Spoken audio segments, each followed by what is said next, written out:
too bad though. Too bad that I feel like it's not gonna be a main series Pokemon game. I hope it is because damn, this guy saved me. Starwise actually saved me a lot of trouble in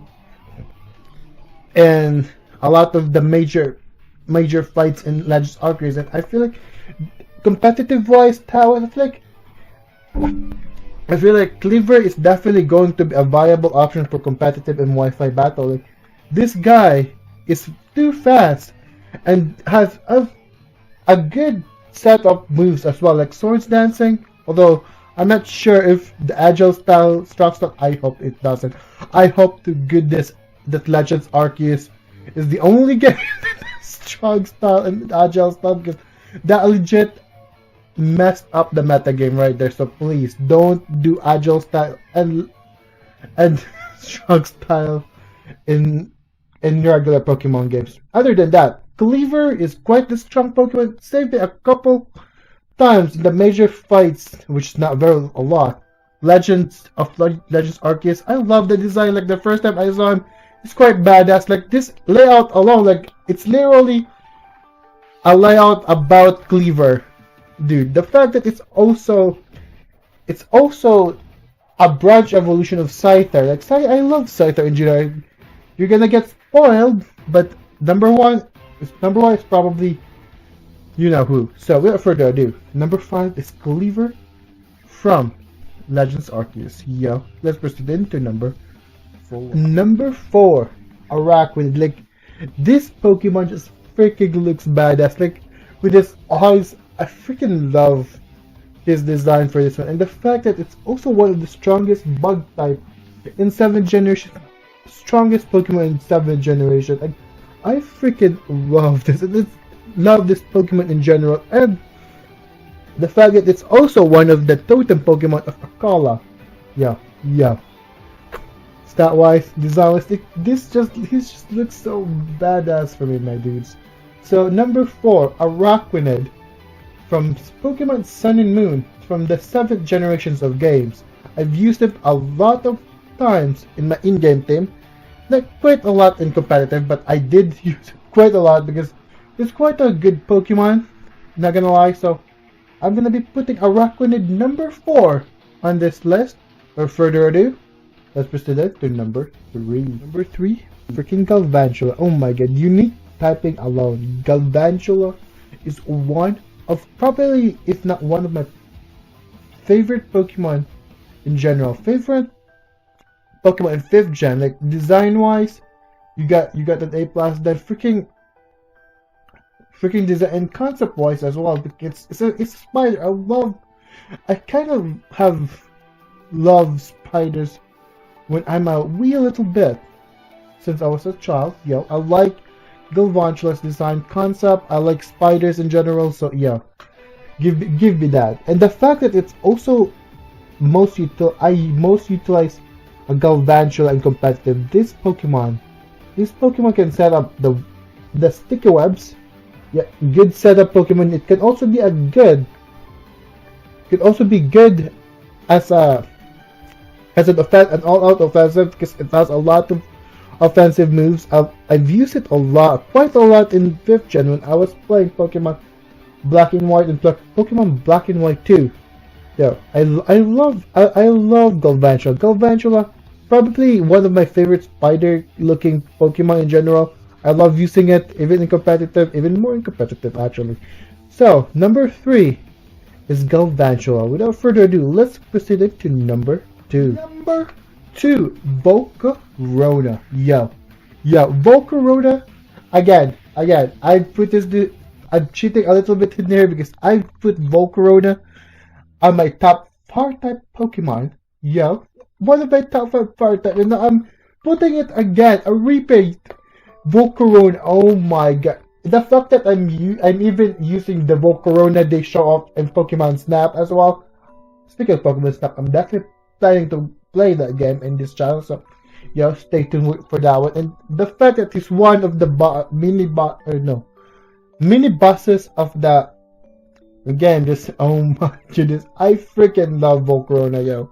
Volcarona design, the fact that he's one of the rarest Pokemon, considered to be kind of a pseudo legendary or like one of the legendaries because of how rare it is. Yo, Volcarona. I freaking love Volcarona. Like, freaking slap some quiver dances on it, and that Pokemon is gonna be sweeping the entire enemy's team. You're gonna be winning hard if you can manage to spam quick quiver dances. You're gonna be golden with Volcarona. Volcarona is definitely one of the strongest, if not the strongest, bug type in this franchise. Look, I freaking love Volcarona.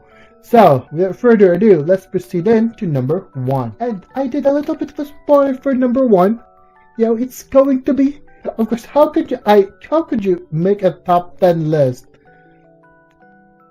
of bug type, of top 5 bug type list without this guy? Like, in my little footage, I even show off my shiny scissor. Shiny scissor. I feel like it's underrated. I do love the green comic for shiny scissor.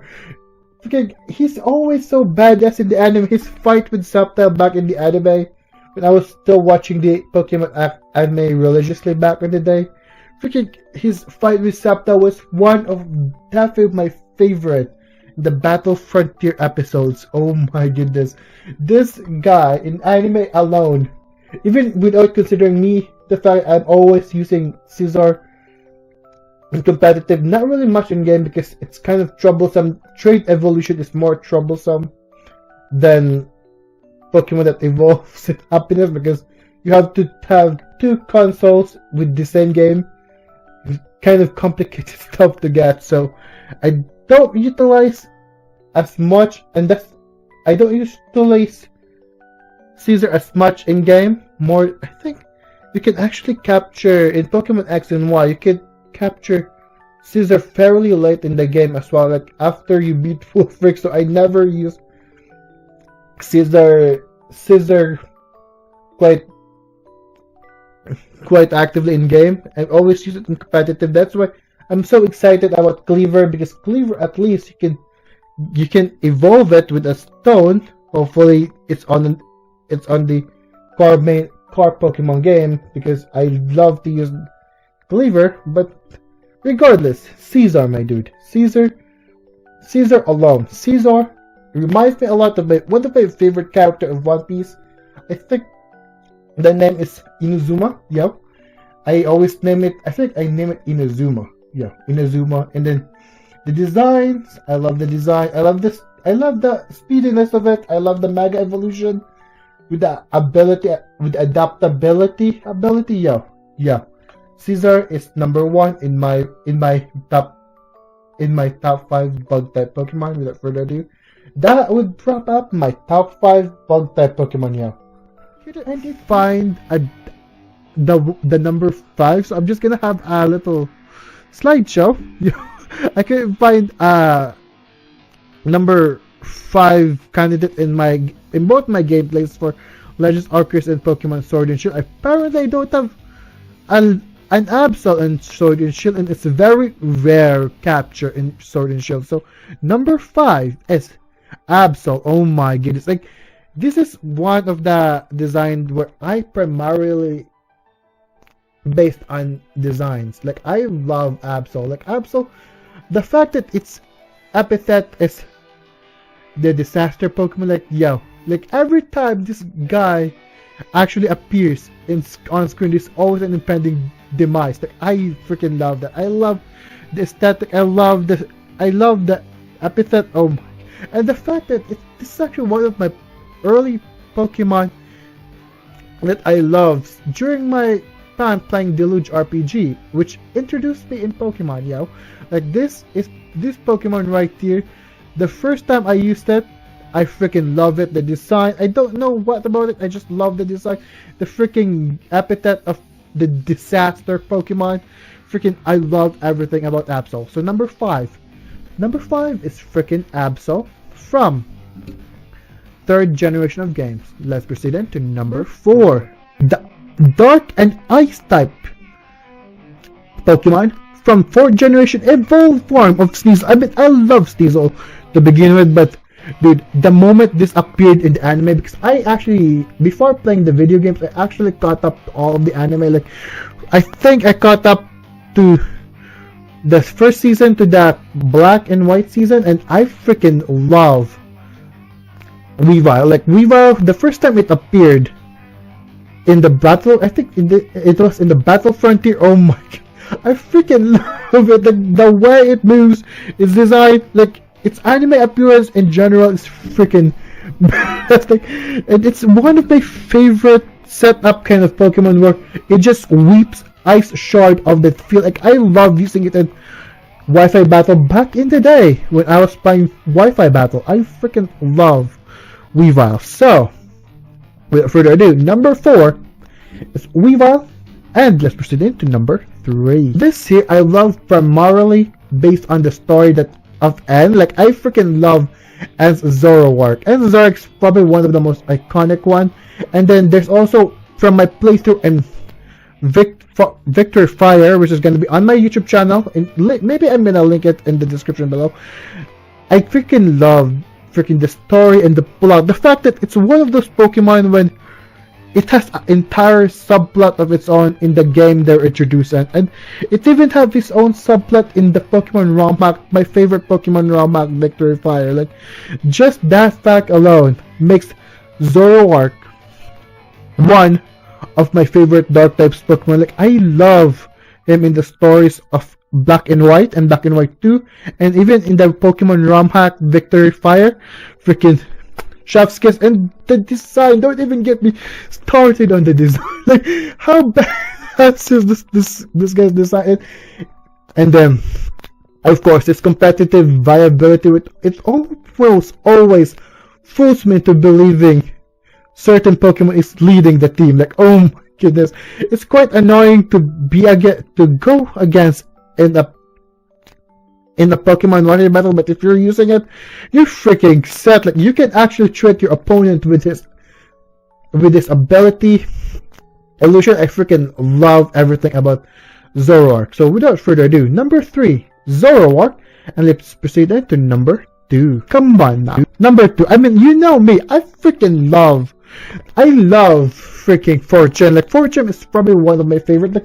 Like 2 of my most favorite flank types is freaking from Fortune. Like, dude, Honchkrow, like the fact that it's evolved from Mercury, with that alone, I actually haven't used Mercury a lot, but when it evolved into Honchkrow, when I first saw a Honchkrow, I had to get myself a Munchkrow, my dude. Like, I couldn't wait to use a freaking Dustone on Munchkrow.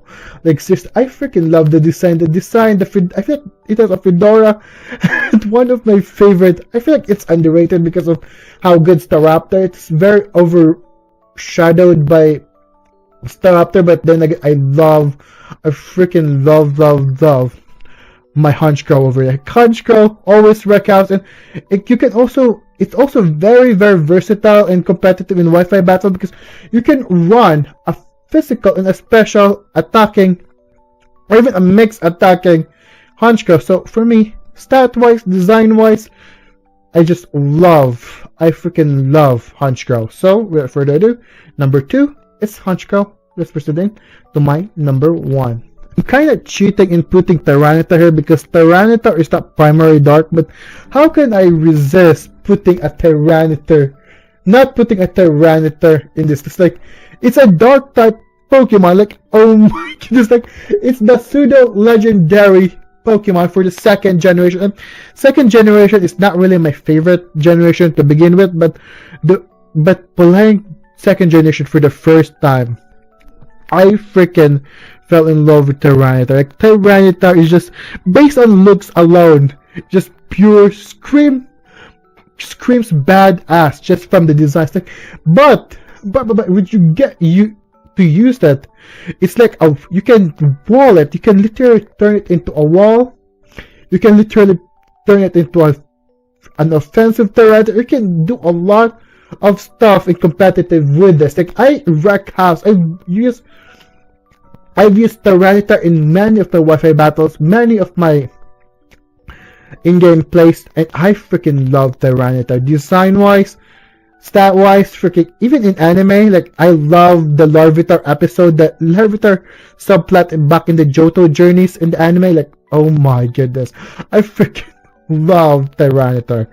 Without further ado, my number one is Tyranitar, the pseudo legendary of the second generation. Number five, Garchomp, straight from Sinnoh region. Like Garchomp alone, anime alone hypes him up a lot. Like just by the fact that he's actually one of the strongest dragon types, like one of the champions ace. Like I love the fact that he's Cynthia. He's given all of us some sort of trauma. I freaking love the design as well, and mostly I love the concept of him being one of, like probably the counterpart to Sharpedo, being that he's a land shark Pokemon. Like I just freaking love that concept for some reason, and the fact that he's one of the most overused, well, not overrated. It's overused, very popular Pokemon. I just freaking love Garchomp's concept, Garchomp's anime appearances, design. I freaking love anything about Garchomp. So, number five would be Garchomp from the fourth generation of games. Let's proceed into number four. Let's take a trip from Sinnoh back to the first generation Kanto region. My number four would be Dragonite. Like I said before, I watched before the Pokemon anime, and spoilers for those who haven't watched the Orange Archipelago, since that's one of the most least popular season in the anime. I freaking love the fact that Dragonite's appearance there is freaking monumental, because it's one of the champions, the Orange Archipelago's ace. Like his battle against Pikachu is probably one of my favorite battles, and the fact that in the anime Bill met a giant dragon knight, alluding by the fact that there's going to be Dynamax Pokemon. So number four, based on anime appearance alone, it's enough for me to put Dragonite into number four.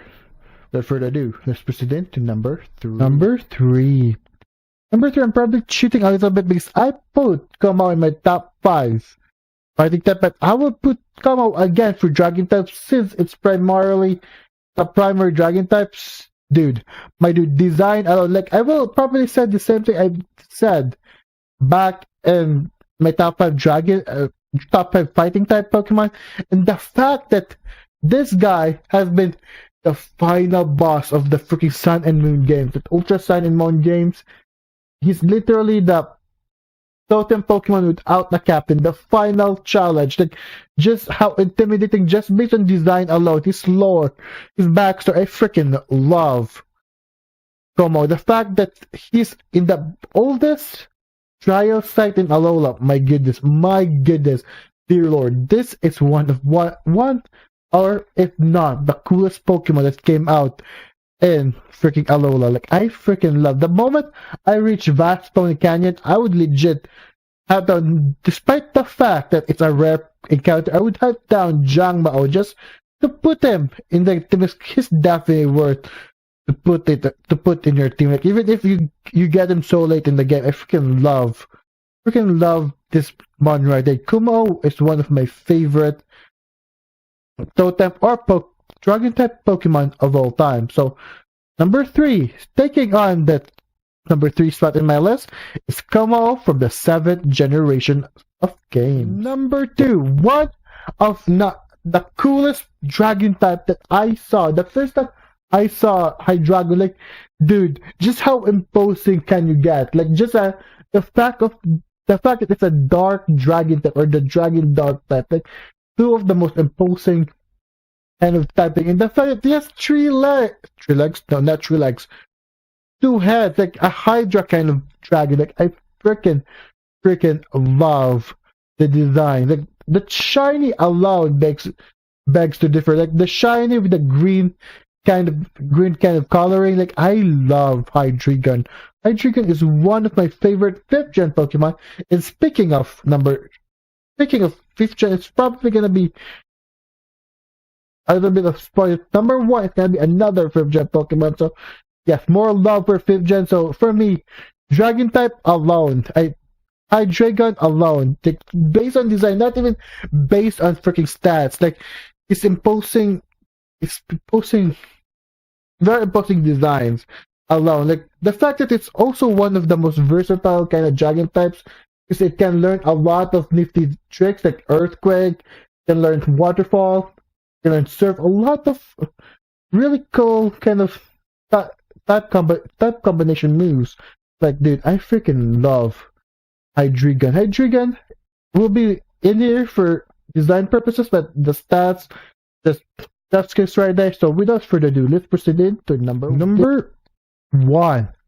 Haxorus. Oh my, pure dragon type. I freaking probably one of my most favorite preferred dragon types out of the 5th generation. That's just the fact that it's a freaking bipedal Pokemon. Like, it's a monster in its size. It has a cool shiny, an all dark, an actual black dragon. Like, how imposing can you be just having a black looking dragon? My dudes, my freaking goodness, this guy is quite imposing. Even not a shiny, like just the regular color, the green and red kind of highlights. Like, I freaking love the designs for Haxorus. Like, it saddens me to believe that it doesn't get much love than Hydreigon, but just designs, the fact that it's the ace of the champion Iris, the fact that it's the final gym leader's ace as well in the black and white games. Like, this Pokemon is definitely deserves some respects right here. Like, dude, I freaking love Haxorus. What definitely I prefer Haxorus more than Hydreigon, because at least Haxorus, because I do love humanoid looking Pokemon and humanoid object looking Pokemon. So for me, I would go for Haxorus 100% of the time. I love Haxorus. So without further ado, that wraps up my top 5. My top 5 Pokemon. Yeah. Number 5 is Magnezone. I stuttered there. Magnezone. You know, it wasn't originally going to be Magnezone, but because of the fact that I wanted to have like a perfect kind of team where I can have in-game team with either in-game kind of flip for either Legends Arceus or Sword and Shield. I wasn't able to put the original top 5 in this list, which is Ampharos, but Magnezone by the closest second, because I freaking love Magnezone. Like, the moment I saw that I can catch a Magnezone in Legends Arceus back in, I think, Coronet Islands, like, dude, I legit wanted to just immediately throw all my Pokemon on this Magnezone. Like, I freaking love the design. I love the viability. Like, I always love this Pokemon in competitive. Like, competitive wise, it has either, I think its ability has levitate, and if it doesn't have any levitate, I also have the option to put what am I called? Air balloon. Yeah, air balloon, or a choice item that I love. Like, I freaking love using Magnezone. I've been sweeping a lot of Pokemon, both in-game and Wi-Fi battle with this Pokemon. And the fact that the only thing I don't like that's it. I don't like about this Pokemon is how tricky to evolve this, which is based on where a specific location in the game. But other than that, Magnezone's design, like competitive viability, like in-game, and how accessible it is in-game, I freaking love Magnezone. Like, Magnezone for me is one of my favorite electric type Pokemon. Definitely my top 10, a contender for Ampharos. So yes, Magnezone is my number.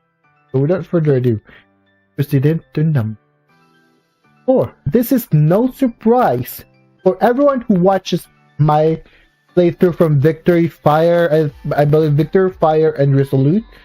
This comes as no surprise, and even the recent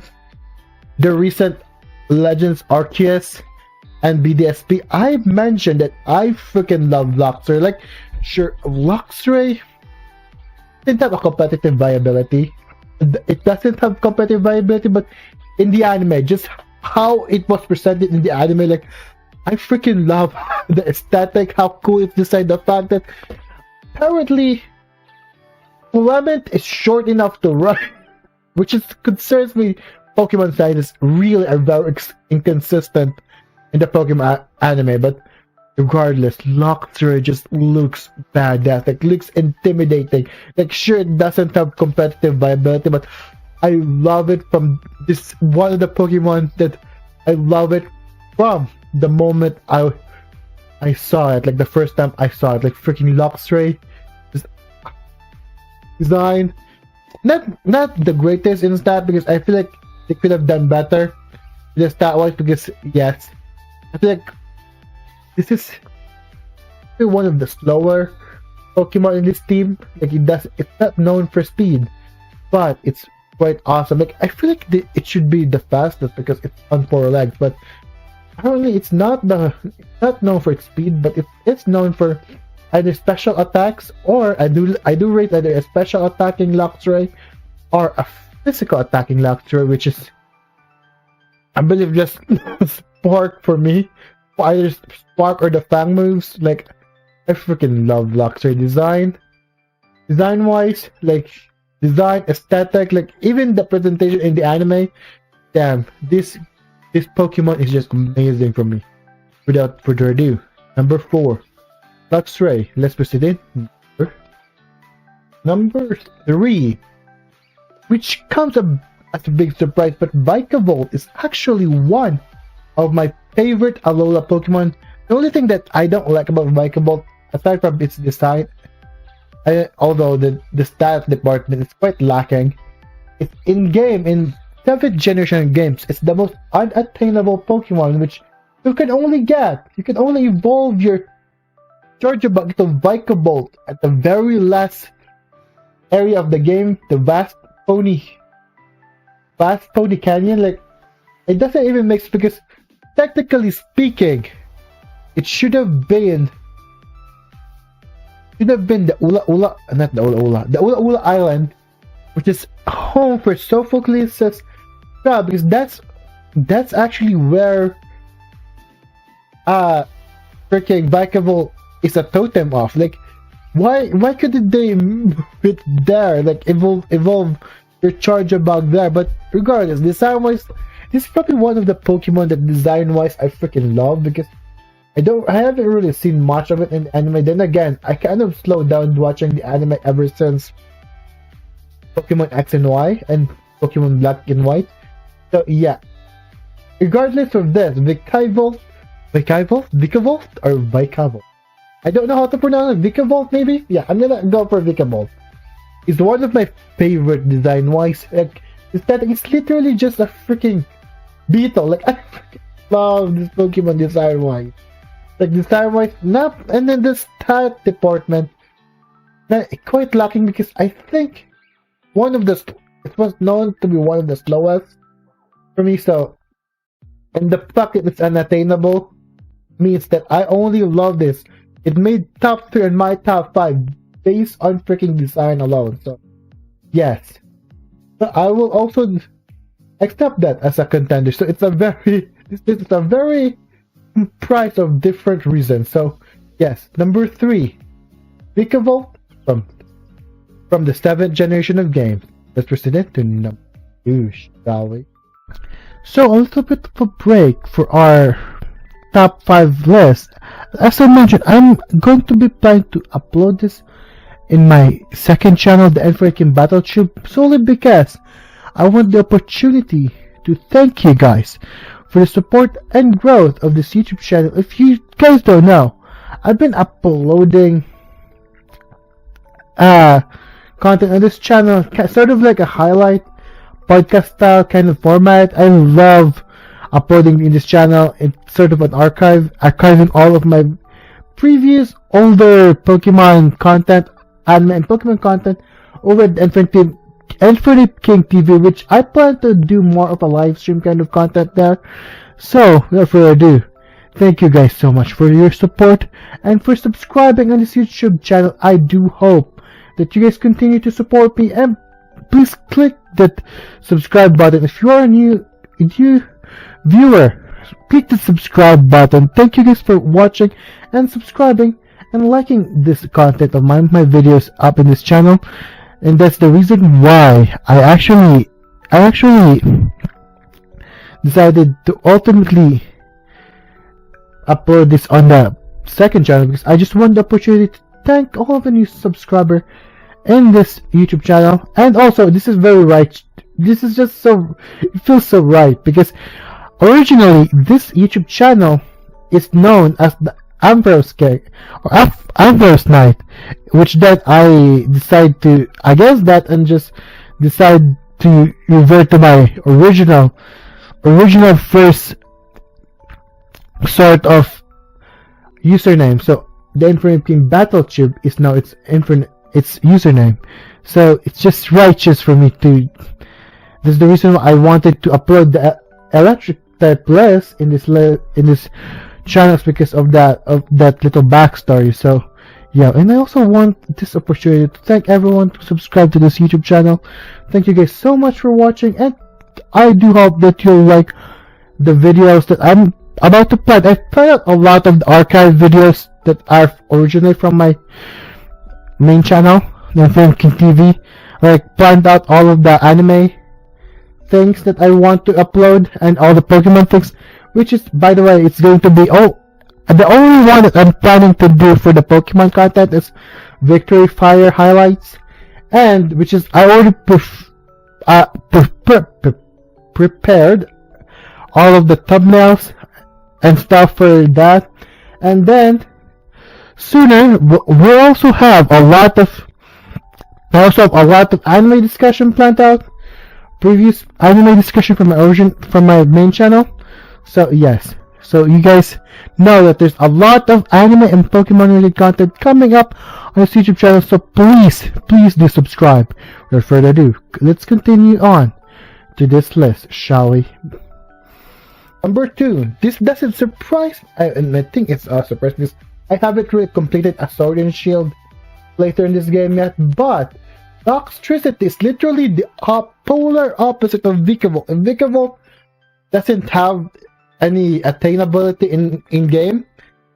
Toxtricity, literally the game gives you a freaking toxin. Even the game said that this Pokemon is awesome just by giving you a toxin right after you beat the second or the third. What? Then what? Is Milo? I think Milo is second, right? Right after you beat the second gym, the game gives you a toxin. Like, this is this Pokemon design wise amazing, that wise is amazing.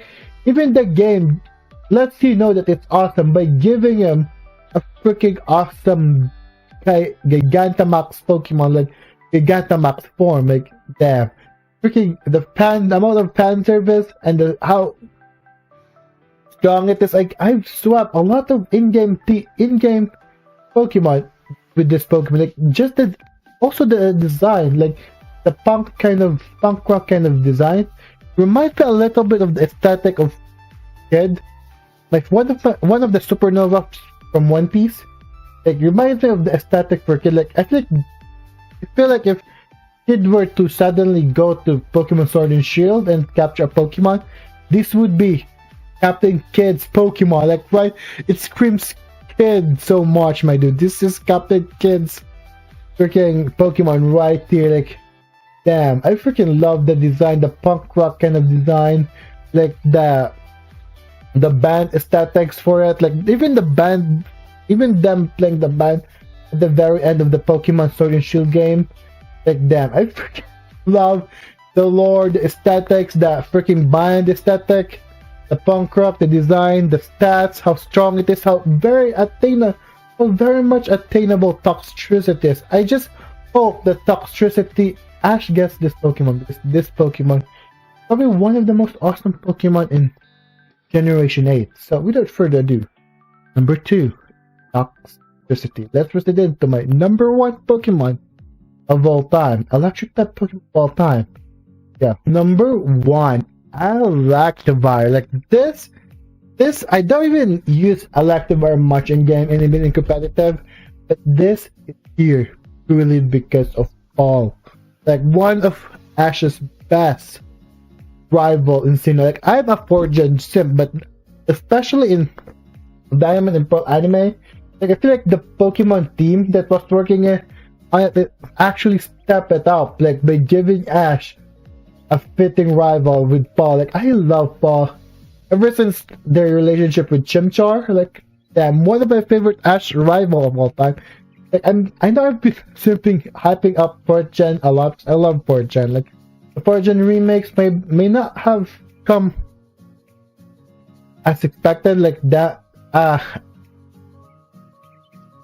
not really that great of a game. I do love it because I'm a 4th gen simp. But I love everything about 4th gen, from the anime to the games, from the champion to the region. Like everything about 4th gen, amazing for me. I freaking love the generation alone.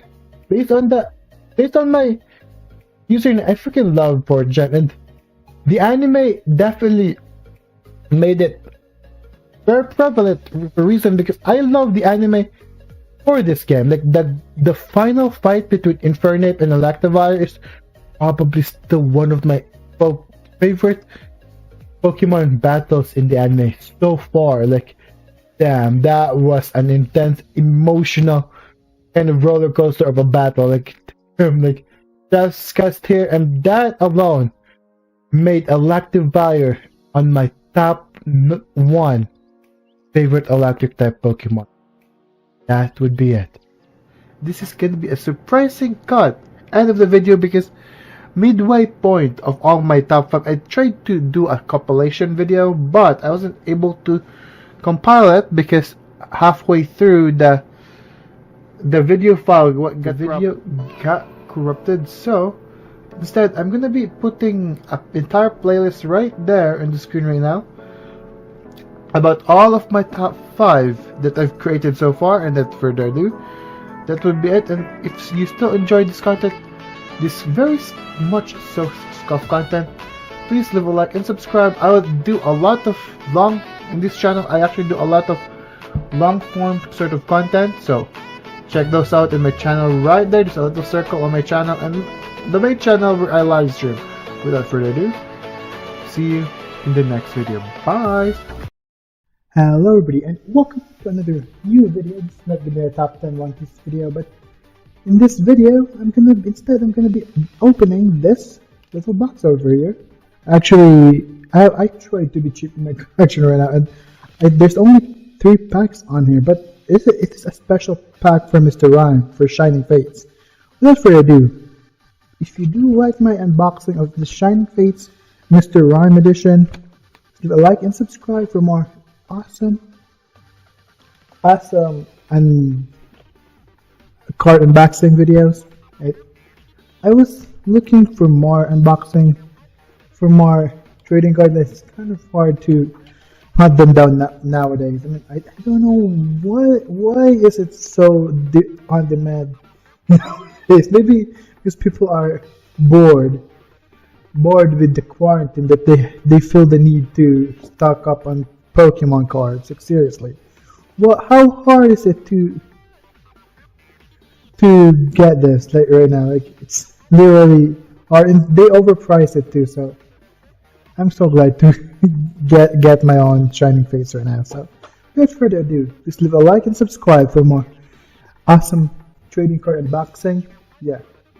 Although I do need to go back there and get more cards now. Yeah, I do need more, because it's only 3. It's obviously not enough for me. So let's keep it short and start with unboxing, shall we? I did not realize. I'm sorry, I apologize for this one. It's probably gonna be unsync most of the unboxing, because I did not realize that I was I was actually, or the audio, my mic's disabled during this the entire recording about unboxing part. So, Fred, it's gonna be insane, but I'm gonna be having a reaction, voiceover reaction my for for my unboxing right now. So, without further ado, let's proceed then to the unboxing, shall we? Hello. This is gonna be unboxing, yo! And time to unbox, yo. And yeah, that's I think a hollow one, a hollow Mr. Rhyme. That's the star of the show, and a little pen of Mr. Rhyme right there. Since this is a special pack for Mr. Rhyme, he's opening the first pack. I think this was the one where I can't remember the thing. And there's the code. Hopefully you get some good stuff there. Yep. Rusted Shield, yo. I do love my Zamazenta, one of my favorite out of the backslashes of Sword and Shield. There's Grookey, if I'm not mistaken, and there's Luxio. Spinnerack, yeah. Come on. Let's move that webcam. Yeah. Wait. What's that? Come a bit closer. Oh my! I still can't. It's Buizel. Yep, it's Buizel. One of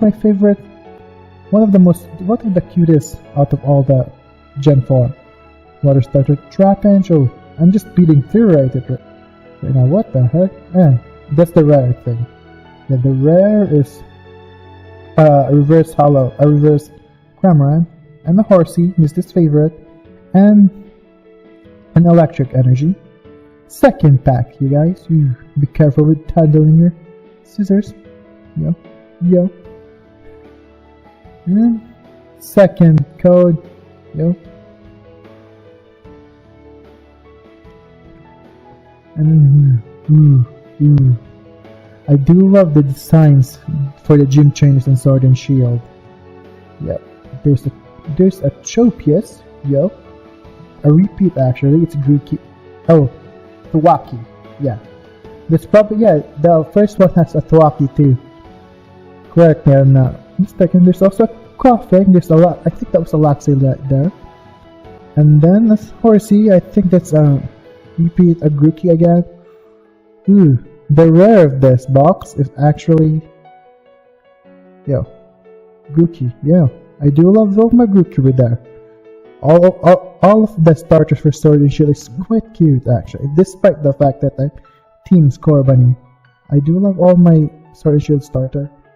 Yep. Oh, a reverse Snom. Yep. Snom. I'm a Manaphy. Manaphy's adorable, as always. And a Dart. Energy.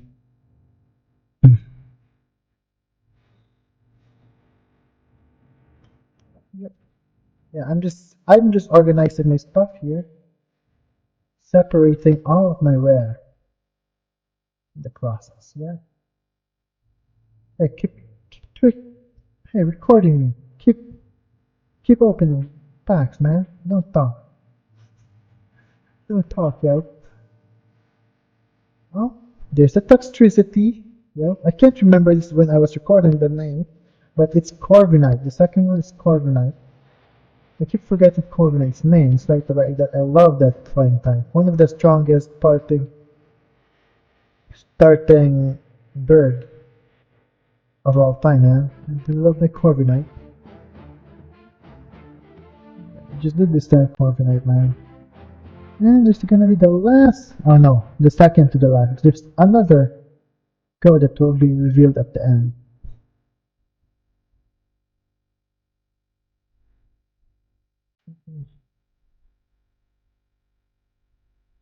I think we should go with 5, so that we can save the rare for the last one, yeah? Yeah. This, okay. I just can't remember that one's name. This Twisted Sword for session, I haven't actually played Pokemon Sword. I only played Pokemon Shield. Yeah. But I do love the box, both the box legendary. It's just that I love the Shield more. Yep. Let's see. There's that. Oh, this one. I love the art for Lysander for this one. Such a gorgeous art. Man, I love the art. That must be preserved, man. That art must be preserved. I love that art, man. Look at that. This Lysander looking like a baller right there. A banger. A banger boss right there. Well, he's not really a banger throughout the games, though. Yeah. I do prefer Lucimin over Lysander, but that's at least a good art. Then the dark energy, yo. Yep. Yep. Another spinner, right?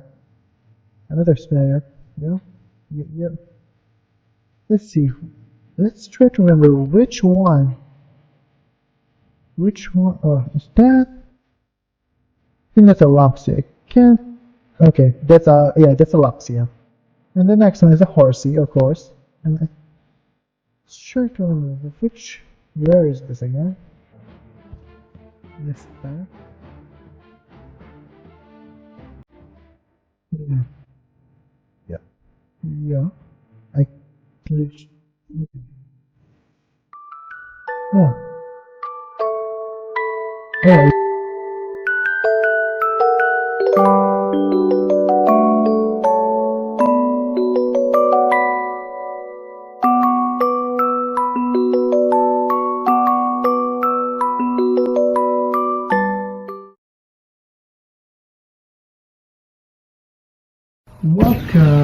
Welcome everybody, and welcome to my 5 things I love about Pokemon Sword and Shield. This is going to be my analysis video for Pokemon Sword and Shield. Maybe in the future I will create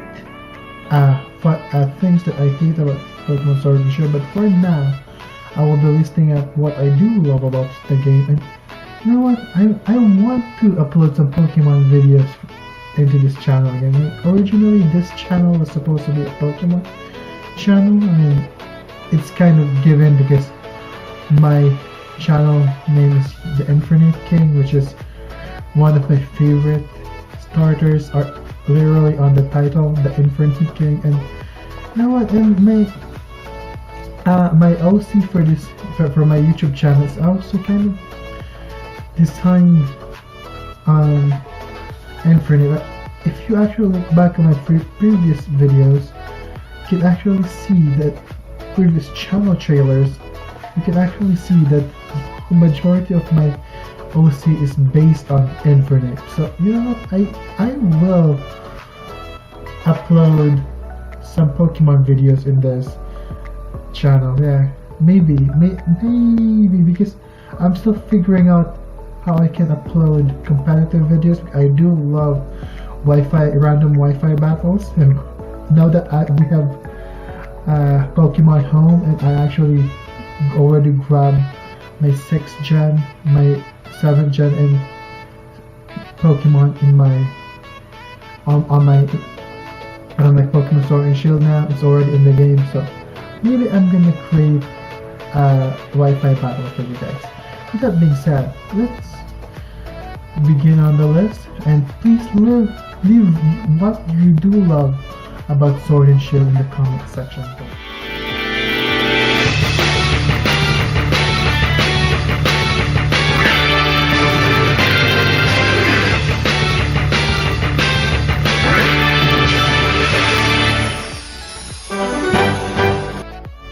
You can see over here is going to be my OC, the black guy on the layout. The black hedgehog looking guy on the layout is actually my OC character for Pokemon Shield, which I love because it's actually based on my original YouTube avatar. So I hope I'm sharing some footage of the game in this video. So number 5, without further ado, is how involved the champion is.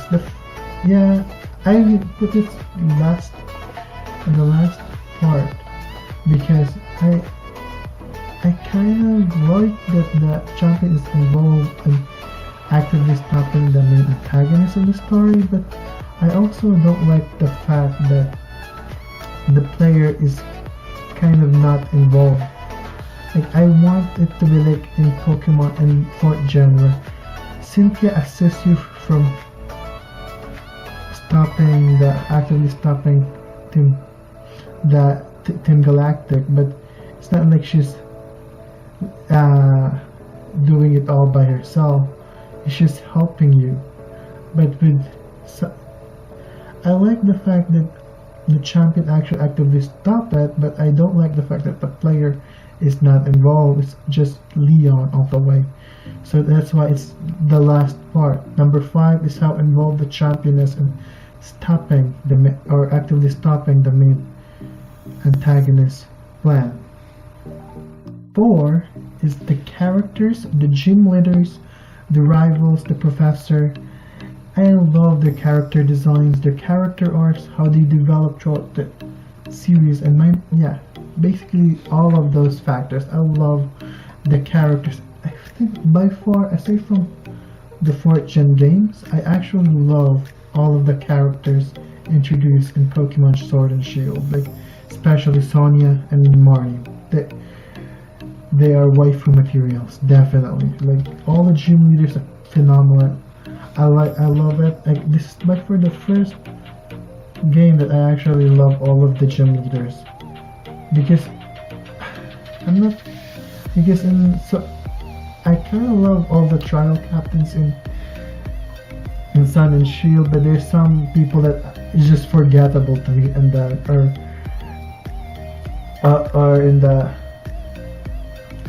6th gen and even in 4th gen, which is my favorite gen. There's a bunch of gym leaders that I really don't care about, and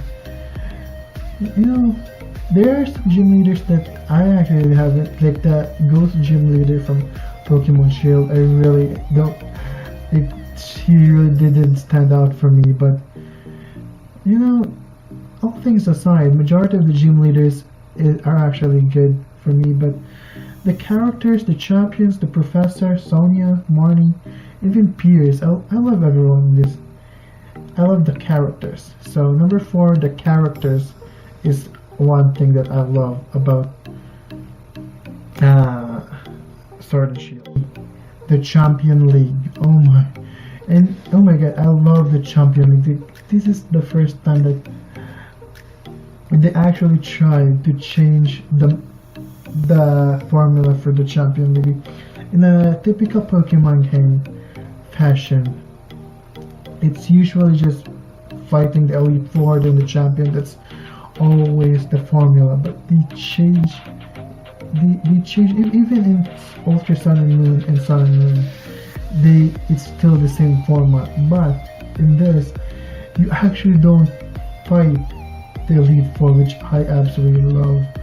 You just have to refight all of the gym leaders on random trainers and the rivals in a tournament fashion, kind of like anime style. It makes you more involved in the championship league. I love the championship league. Okay, that's my best way to grind, my best way to earn money for a Pokemon game. My best way to probably grind for levels or evolve or along those lines. I love the Pokemon League, the Pokemon Championship League for Sword and Shield. So number 3, the Championship League for Sword and Shield. Music, the in-game music. I specifically the Dynamaxing, the gym battle music. Every time the gym leaders is going to go Dynamaxing, it's always so hype. I think I also love the theme for what's this? For the legendary, for the story legend, Eternatus theme.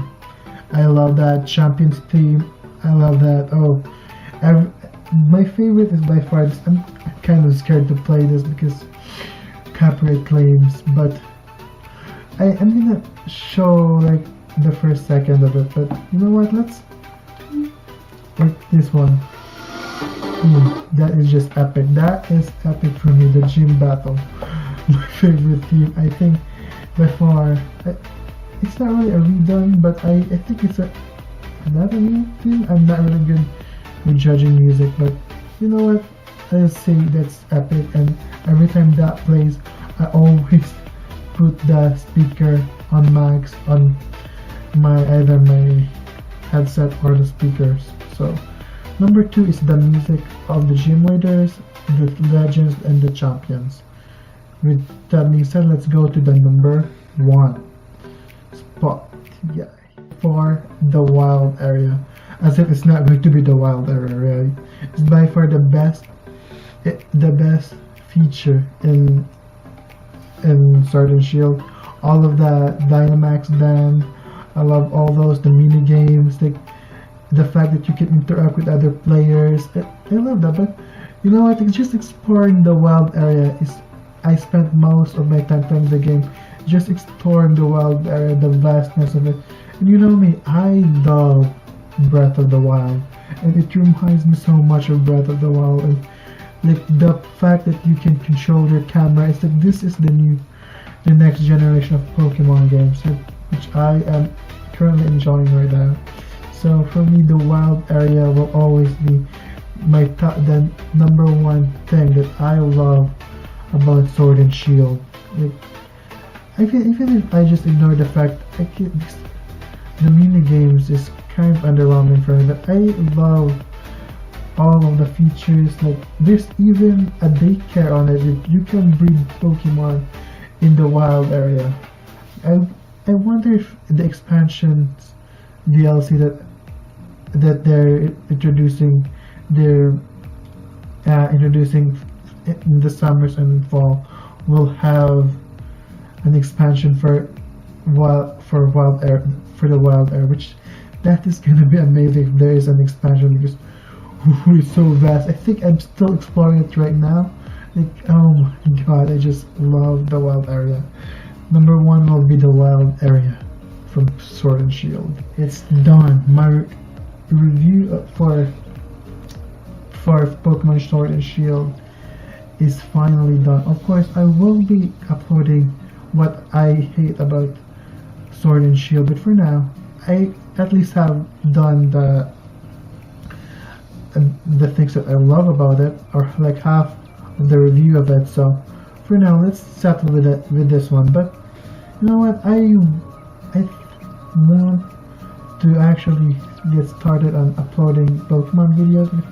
I still love Pokemon. Of course, I also want to continue with my anime discussions, because anime and Pokemon go hand in hand. So I hope I can finally upload some of my beloved Pokemon videos, and I can share my passion for Pokemon and anime together. So that being said, please like, subscribe for more anime, Pokemon, otaku related contents, and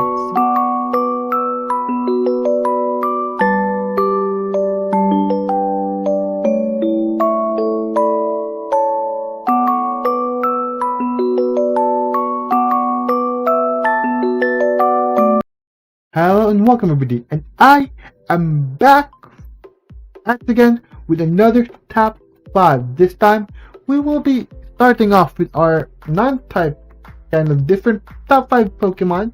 Without further ado, this top 5, as for any of other top 5 in this channel, is based on my opinion, and if you don't agree, please leave your own top 5 in the comment section below. Without further ado, let's get this discussion going. And additionally, if you do enjoy my content, if you want to check out more stuff on my YouTube channel, please leave a like and subscribe. Without further ado, let's start with the video, shall we? Number 5. And by the way, this is going to be an additional giveaway. This is a new layout I'm trying out. This is going to be for my top 5 anime that I will eventually do in the near future. So yes, please let me guys know in the end of the video or in the comment section how you guys like this kind of layout. So number 5 would be Mudkip. For one thing, I love Mudkip's cuteness, adorableness, the derpy design of its evolution Marshtomp, and then the cool badass design for both the Mega Evolution and the Swampert. Like, I love everything about Mudkip. I mean, Mudkip just screams cuteness, badassery at the same time. And not to mention, there's also Brock's Mudkip, which is pretty awesome that it's usually used as a locator in the anime. Freaking, I love that moment in the anime. So for me, number 5 would be Mudkip, one of my all-time favorite starter Pokemon in all of Pokemon. So without further ado, let's proceed into number 4. Number 4, I mean, I love crocodiles. Like, I freaking love freaking crocodiles in real life anyway. So for me, it's no surprise that I would put Totodile in this. So just the badassery of a crocodile kind of Pokemon is just freaking amazing for me. So yes, he'd wait for that one. And then one of my favorite, funnily enough, for me, second generation Pokemon games are not really a huge fan of, in terms of I didn't really get through Pokemon since third gen, and then I played through first gen, then skipped through second gen, so I never really get around to playing more. I didn't spend a lot of time with the second generation games as a fan. So for me, it's a huge surprise that I freaking love Totodile. Like, I think I only played it twice to 10 times. I'm not certain about that one, but for me, I didn't spend a lot of time playing second gen, and I really barely know anything or like anything about second gen Pokemon aside from the legendaries. Legendaries look always badass for me for the second generations, from the dogs to the birds, and I love everything about the legends. But as for the second generation Pokemon, like the non-legendary, none really stood out for me aside from Feraligatr. Feraligatr is one of those Pokemon, like, just screams badass, cool design, very unique design. When you look at it this way, a lot of the Pokemon that is going to be in the list have a secondary typing, like secondary typing in terms of their final evolution, their middle evolution.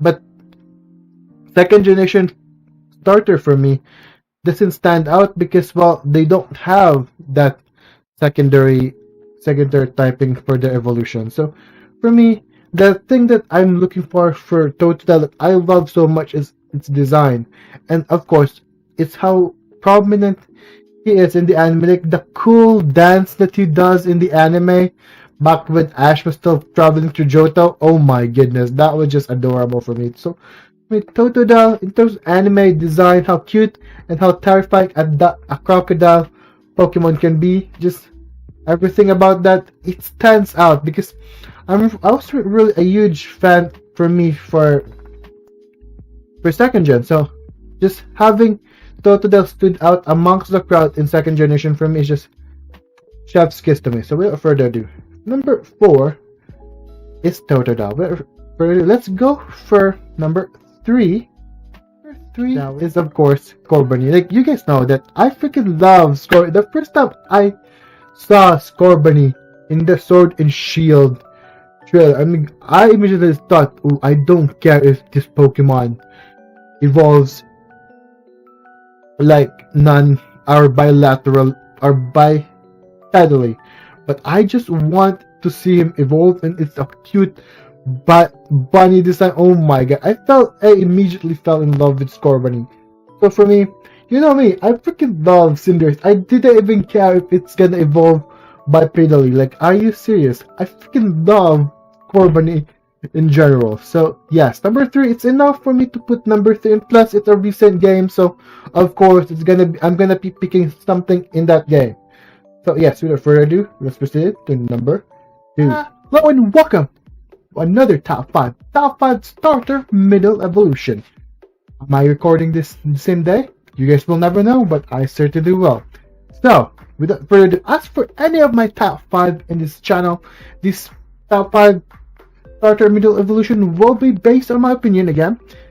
And if you don't agree, let's discuss in the comment section below. Tell me who are your favorite middle evolution starter Pokemon. Without further ado, if you enjoy my content and you want more top 5 videos, which I most certainly plan on doing in the future, please leave a like and subscribe for more Pokemon and anime related content. Without further ado, let's get this discussion going, shall we? With number 5. Last week's top 5 would be top 5 base starter evolution, which is I kind of bashed on the second gen, but you know what?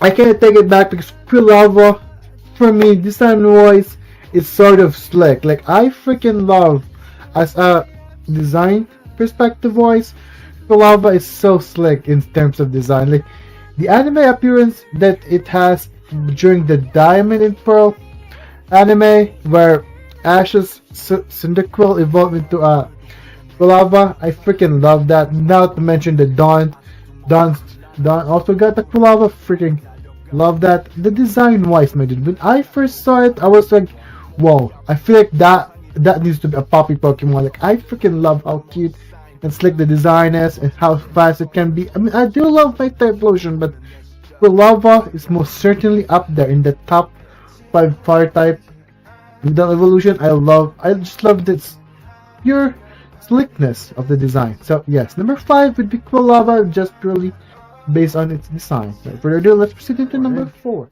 Dartrix. I mean, I freaking love Butler kind of aesthetic in anime. Like, Dartrix, when I first saw Dartrix in like Sun and Moon trailers back in the day, I immediately thought of a certain Yu-Gi-Oh! Zexal character, and that's like a lot of the character in Story Meadows. I do watch the dub for that, so I immediately reminded me. Then when I played the games and watched the anime, then I realized it's not Story Meadows that it reminds me now.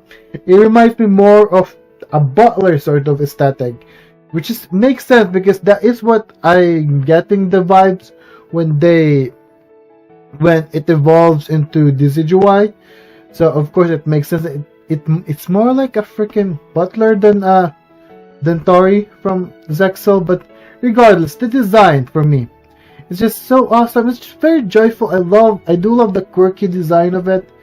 So yes, Dartrix for me, and plus Dartrix, I think we don't really get a lot of grass flying type aside from Tropius, and for me, typing wise, I love the grass flying type. I wish that Decidueye would have had the grass flying type, but then again, Ghost Grass or Grass Ghost is actually a really good combination. But I just hope it's more consistent, that it has the same typing. But regardless, Dartrix for me is one of probably the most iconic design in my opinion. I love it when it first revealed, and then I love the typing grass flying type. There's not many, but I freaking love every time I Dartrix. So without further ado, let's proceed into number 3. Oh my goodness, Marshtomp. Where do I start? I mean, let's talk about Brock. Like, I love Brock's interaction with the Swampert or the Mudkip and Marshtomp Pokemon he has. Like, everything about Brock's interaction with that, the thing that he loves using it to like search for things, like search for direction and stuff. I love the derpy design. Like, just look at that. How derpy it looks. And not to mention, derpy is essentially the awkward face between a cute little Mudkip and the badass Swampert. Mix it together in just a freaking design. So yes, this list is gonna primarily revolve around designs and anime appearances, so be warned on that one. So yes, number 3, it's Marshtomp. Let's proceed to number 2. Welcome to the final iteration of my top 5 starter mini series in my top 5 videos. This time we are going to be counting my top 5 starter final evolution. And as for any of my top 5 goes, my top 5 is based on my opinion. If you don't agree, let's have a discussion in the comment section below, and tell me in the comment section which is your favorite final evolution starter Pokemon. If you do enjoy my content, if you want more top 5 anime and Pokemon related content. Without further ado, just click that like, subscribe if you haven't already. Without further ado, let's get on with the video, shall we? Number 5 would be Cinderace. I mean, it's a recent Pokemon and one of the recent starter that I absolutely adore. Like, it's just a cute and energetic, awesome bundle of joy kind of Pokemon. And out of all of the starter Pokemon and in Pokemon Sword and Shield, I actually fell in love with Cinderace the first time it was introduced in the trailer. I mean, for me, the other two is just either too gamey or too edgy. Like, what's the Sabl's evolution again? That Pokemon is just, for me, it's just too edgy, and the other is, I feel like it's also too gamey. So I think for me the perfect adorableness and coolness is definitely on Cinderace's design overall. So based on design alone, it's definitely one of my favorite starter of Pokemon Sword and Shield, and enough to definitely end up in my top 5. Without further ado, let's go ahead with the number 4, shall we? Number 4. I mean, I was Team Squirtle all the way through, so of course I'm gonna be putting Blastoise on the top 5, on my top 5 list, and it's my number 4 spot. I mean, what can I say? I mean, 2 giant cannons on a turtle, peak, and the fact that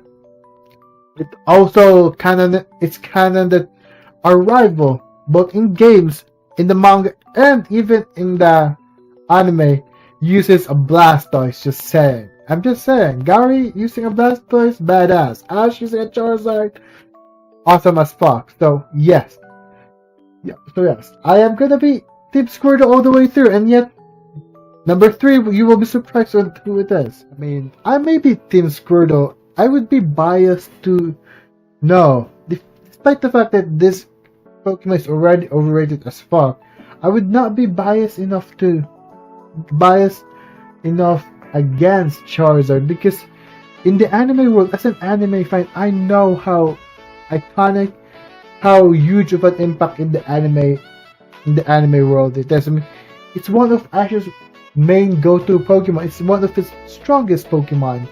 So of course, it will not be a proper top 5 list if oh my god, I keep stuttering. If I don't put Charizard. Design-wise, it is a really awesome one. My Charizard it's a shiny, of course. An awesome black dragon, even though it's not a dragon, despite the fact that we can dragonize it with the power of Mega Evolution, the power of the rings. So yes. Number 3 is Charizard, just because of the big impact it has in anime in general, because it's a very iconic Pokemon that Ash and Red uses. So yes, number 3 on the list. Number 3 on the list is Charizard. Let's proceed to number.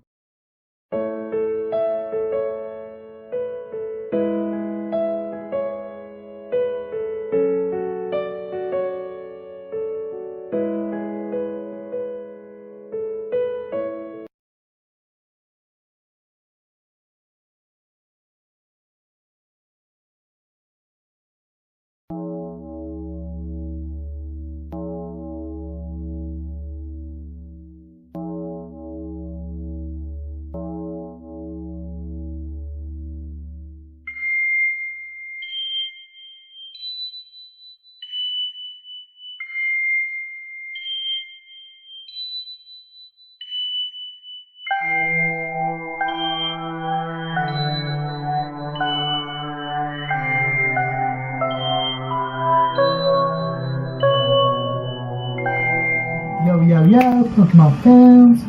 Welcome to another top 10 video. This time, I will step away from the waifu anime list and I will discuss to you my top 10 favorite starters. Of course, I'm also planning on releasing a tier list for Pokemon, because I did release a tier list last year about shonen waifu. That's why I kind of need a top 10 shonen waifu last week. I uploaded it. It's because of the tier list.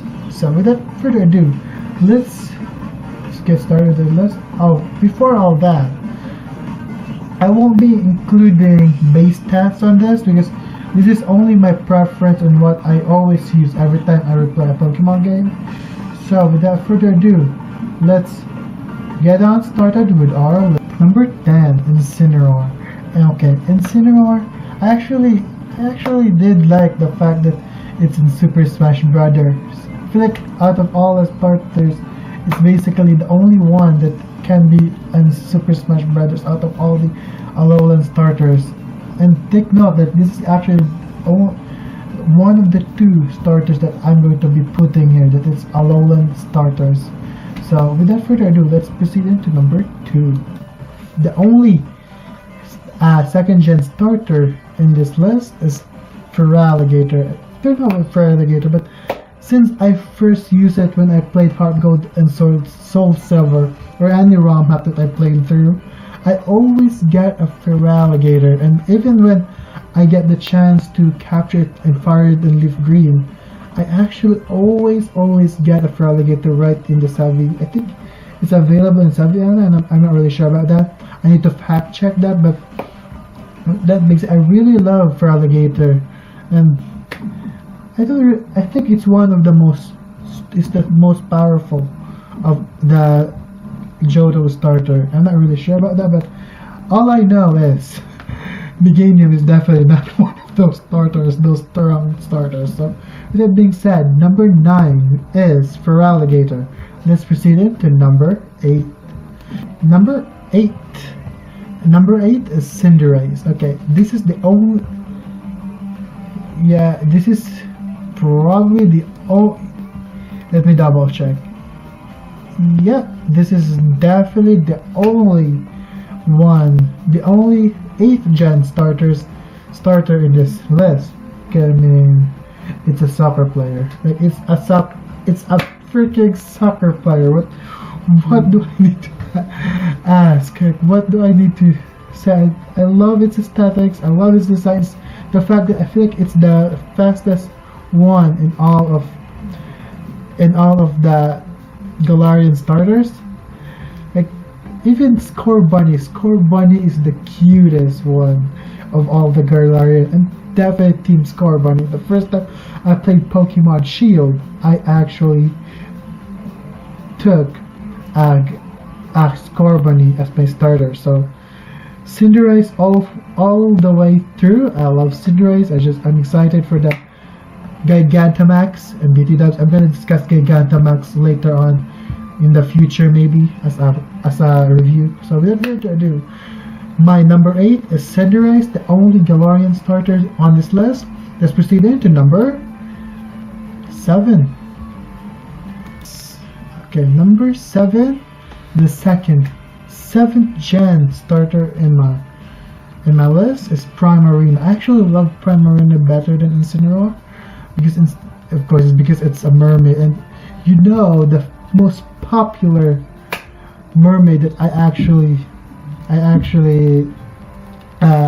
know from anime is Shirahoshi, and you know, or we already know what I nickname my shiny BT does. I nickname my shiny Primarina. My shiny Primarina Shirahoshi.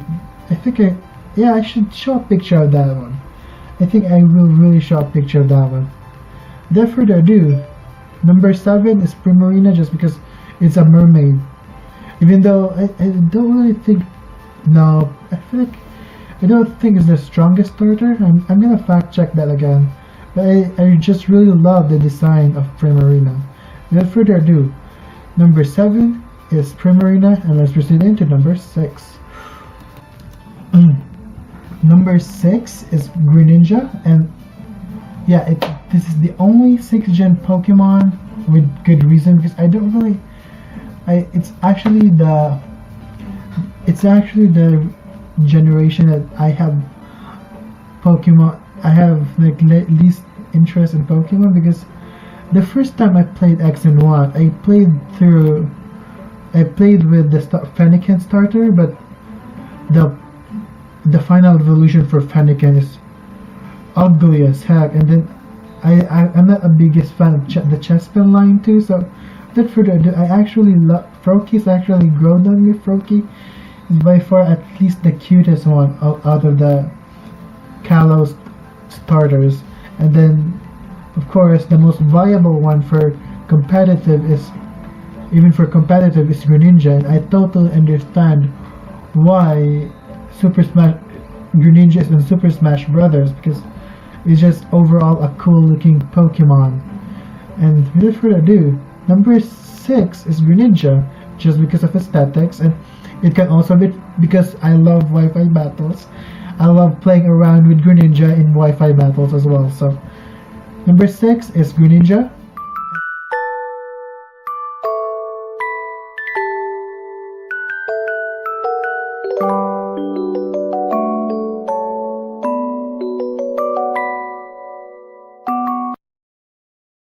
Hello and welcome everybody to another top 5 video. In this video, I will be counting all of my top 5 favorite mythical creatures, bro.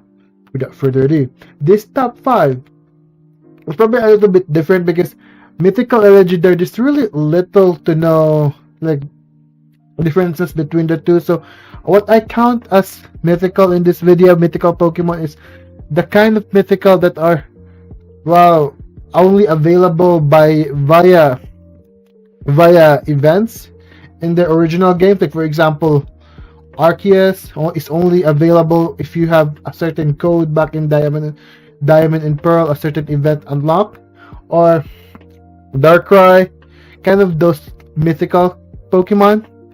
Yes, I do consider those here, and there's gonna be a separate top 5 legendaries box. I think it's gonna be a box legendary, one box legendary in the future as well.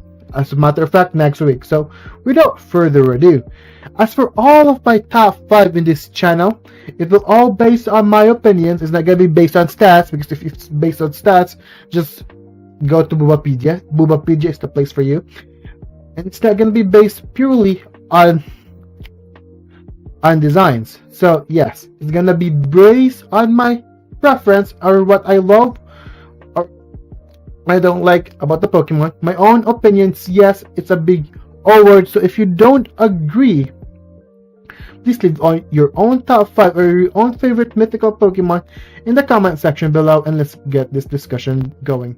Number 5, a little bit of bias because Pagirna is from a recent generation. But then again, I freaking love the design. The design that is very reminiscent of Deontay. But for me, I prefer Magearna. I haven't really used him that much. What I have here is the most unoffensive Magearna right here. I don't know how to use Magearna apparently. Legends is a funny thing about Legends is I don't use them that often. Legends or Mythicals, I don't use them that often, but the design alone, Magearna, the story on Lily and Magearna's backstory in the anime, the relationship, I freaking love that. I freaking love the dark twist. There's a little bit of dark and sad twist on it. I love everything with Magearna. Yes, that's essentially enough for me to put in number 5 on my list. So without further ado, let's proceed number 4. Number 4, I mean, you tell me. I'm not really keen to use, again, on using mythicals in any of my Wi-Fi battles in the past, my competitive battles, but you tell me, like, just the look on his face. The first time I saw this guy back in, I believe, the Sun and Moon anime, oh my god, I was like, oh my, I need this Pokemon on my team right now.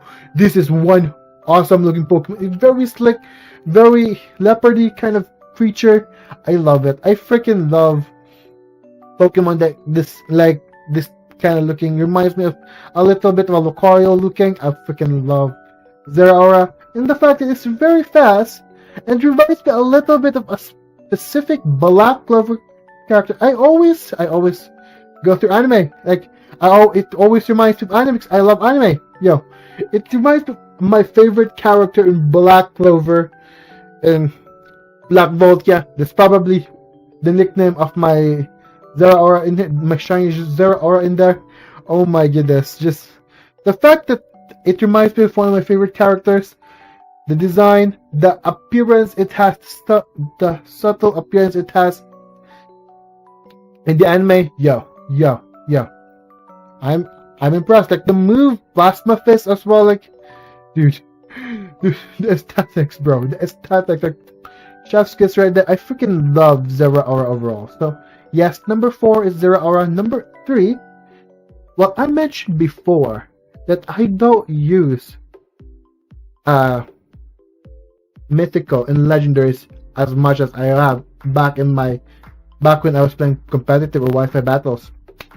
But I certainly love using Darkrai in all of them. Like I love playing with Darkrai overall. Like I love trolls. I freaking love trolling, okay? Darkrai is just that troll kind of Pokemon, like put people to sleep, and then Nightmare plus the ability Nightmare takes damage off the enemy. Oh my! I love that kind of stally tactics with Darkrai. That kind of strategy, I live for that strategy for Darkrai, bro. The fact that Darkrai also used that against Ash, like that's how iconic of a strategy it is. I freaking love Darkrai. Its appearance in Legends Arc is probably one of my favorite freaking side quests in Pokemon Legends Arceus, because it's just you need to actually catch him off guard. I love that appearance. I love this whole lore and this whole relationship with Cresselia. So yes, number 3 would be Darkrai. Hello and welcome. In this episode, we will be discussing top 5 legendary Pokemon. My very favorite legendary Pokemon of all time. Yes, it's all based on my opinion. So if you don't agree, please leave your own top 5. Tell me in the comment section below. Who is your top 5 legendary Pokemon? And let's get this discussion going without further ado. Let's start. Solgaleo, bro. So the first time I saw Solgaleo, I was like, wow, that Pokemon is literally just the embodiment of king. Like, wow, what a kingly appearance from a legendary Pokemon, right? Like, out of all the 7th gen legends, I feel like Solgaleo is one of if not the best looking. I mean, I love Lunala, I love Necrozma, but damn, freaking Solgaleo, bro. Solgaleo is just the best looking. He can summon the freaking sun itself. Like, just look at that sun still strike, bro. Stop. Like, dude, the first time, although my one gripes about Solgaleo is the typing. Like, I expected him to be at least fire type. Like, but none of his dual typing is actually fire. So, I questioned that. Kind of like how I questioned Groudon not being a fire type. So yes. Without further ado, regardless, I love his design. I love how he looks. I love how regal he looks. How kingly he looks. How he's literally the embodiment of power right there. So yes. Number 5, Solgaleo, based on design alone. And of course, overall, I do love using him before when I was Wi-Fi battling 7th generation, yes. Without further ado, let's proceed into number 4. Number 4, Lugia. I get the story to tell, because back when I was in grade school, elementary, I have a group of friends who loves Pokemon. We always bring up Pokemon. We used to play the Deluge RPG game. Like, every time we speak Pokemon, we talk about Pokemon, we always bring up Lugia as one of the strongest. Like, we all love to fanboy over it. That's a great anime backstory for me. And so, for me overall, I grow to love Lugia based on the fact that I used to talk to my friends about Lugia and how great looking is. The appearance in like the Master Quest Pokemon anime, like that was just a wholesome series about how Team Rocket wants to capture Lugia and use its power for their own sake. So for me, I love that little story arc in the anime that they did. I love the movie. think that was the Orange Archipelago season, the movie about Articuno, Zapdos. I love that little bit right there. Freaking like there, because there's a moment right there that where Team Rocket actually help out there. Oh man, I should really script this out. So yes, overall, Lugia, lore-wise, his connection to the three legendary birds, his design, and just the pure nostalgia of experiencing or talking about Lugia with my friends. It's just for me why the reason why I love Lugia itself. So yes, number 4 is Lugia. This one, once again, this one was based on what I was watching the movie about Caldio and Kyurem. Damn, that made me fall in love with Kyurem. Lore-wise, he's this lurking legend in a cave where no one in the Justice Trio actually can go to just one cave, but stupid little Caldio went there anyway because he wants to prove himself. But I digress. Like, just the fact that he has such an intimidating aura in him, like just a lurking legend in a cave, and anyone who approaches that cave freeze to death. Like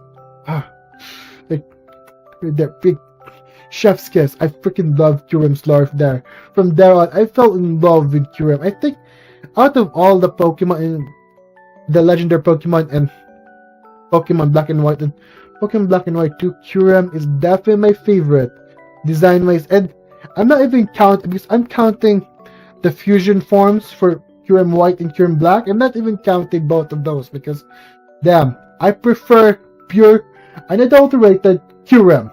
Like the pure unadulterated Kyurem is one of my favorite Pokemon of all time. Like, damn, how awesome is this design? How freaking awesome is this? Like, my Kyurem is literally named Full Buster after Grateful Buster from Fairy Tail. Yo, oh my god, I could not believe how it looks, how awesome it, how tough it can be, how offensive it can be.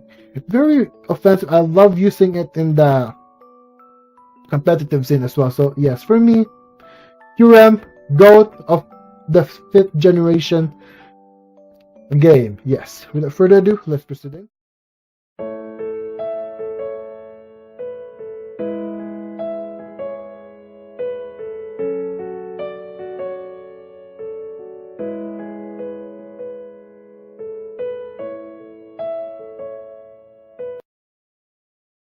What's up, guys?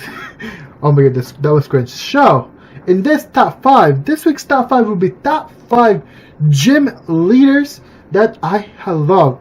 With that being said, this top 5 will be based on my opinion, based on a combination of things that I love about the specific gym leader, based on lore, maybe team, and anything else. So, without further ado, if you do disagree, please leave your own top 5 gym leaders in the comment section below, and let's get this discussion going. Skyla, I mean, Kyle, this is not supposed to be a wife appreciation video, but Skyla is just gorgeous looking. I love the design. The gem, for me, in terms of gem, is probably one of my favorite, with the air puzzles kind of thing aesthetic. I love that aesthetic for the gym. I love the gym. I love the design. But the thing about Skyla is the theme is a little bit underwhelming. With just her theme is essentially, the ace is Swanna. I don't have a problem with Swanna, but her ace, which is her Pokemon team, is nothing to write off about. Nothing special there. And then the only thing is the World Tournament. The Pokemon World Tournament team is the only thing that is good in his team. So without further ado, I still love Skyla's design. Overall lore is her interaction with Ash in the anime, kind of a stuck-up kind of girl, overconfident, and then Ash had to beat her up. So that's probably also contributing factor. But the team, unless if we're talking Pokemon World Tournament, it's really nothing to write off about, aside from how strong her Swanna was. That was actually really challenging for me. So overall, Skyla, great waifu.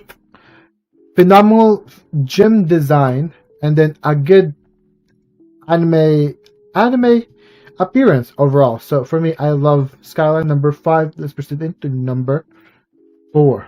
Now, speaking of anime, this right here, I love purely for anime. I mean, Halloween just came, or no, just came, and this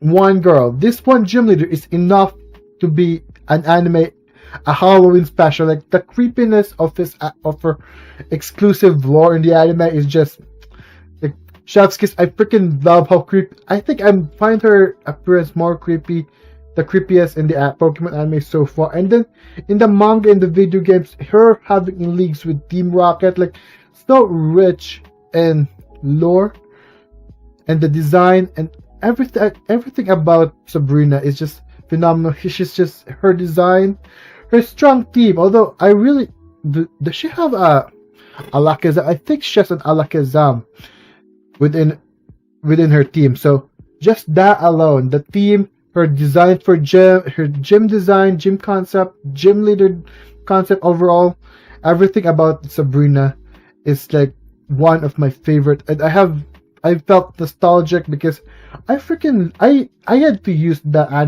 anime picture of her instead of the video game or manga because I just love the anime adaptation for Sabrina. One of the probably the saddest and yet the creepiest out of all of the lore in Pokemon. So yes, number 4, Sabrina. Number 3, Koga. Of course, Koga has to be here because he's like one of the very few gym leaders that I actually had trouble back in the first gen remakes and first gen games because, well, it's a poison type. It's really hard to counter poison types back in the game first gen because there's only 3 psychic types. So it's really it's definitely hard to counter. It's one of the most difficult gym leader, and the fact that he's strong enough to become an Elite 4 later on. Maybe I have it in my top 5 Elite 4 next week. So without further ado, I love Koga. Koga, even in the anime, I think it's not as over. It's actually done underwhelmingly, but still, I just love the fact that he grinded and is strong enough to become an Elite 4 member. So number 3, Koga. Hello and welcome for this week's top 5. This top 5 will be top 5 Elite 4 members. And this top 5, as for any of my top 5, will be based on my opinion, based on a combination of things that I love about the characters. If you don't agree, please leave your own top 5 in the comment section below. And let's get this discussion going. Without further ado, 5. Marshall from the 5th generation games. And then there's really nothing strong. There's no other strong or very imposing fighting type Elite 4 aside from Marshall. That is, depending on how you challenge him, like he could be the final Elite 4 for the Gen 5, rocking that throw. Throw for me. Throw is a Nuzlocke and the remix. When I did a Pokemon Black and White Nuzlocke back in the day, Throw actually wiped my entire team up. So by just starting off with a Throw, you know there's gonna be a powerhouse. And then there's also Sock. He's rocking a Sock for his first battle pre-national Dex team. And of course, I freaking love these 2 Pokemon as well, Mienshao and Conkeldurr. Conkeldurr is just one of those mon, like, just screams imposing, my dude. Like, it's literally the most imposing fighting type.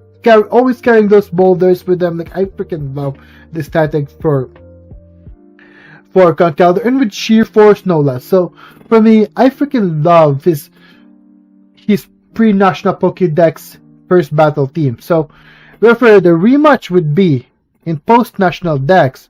The rematch team would be he's rocking a Breloom, Throw again, it's an imposing Pokemon, and it's Sock with Toxicroak, Mienshao, and the Conkeldurr.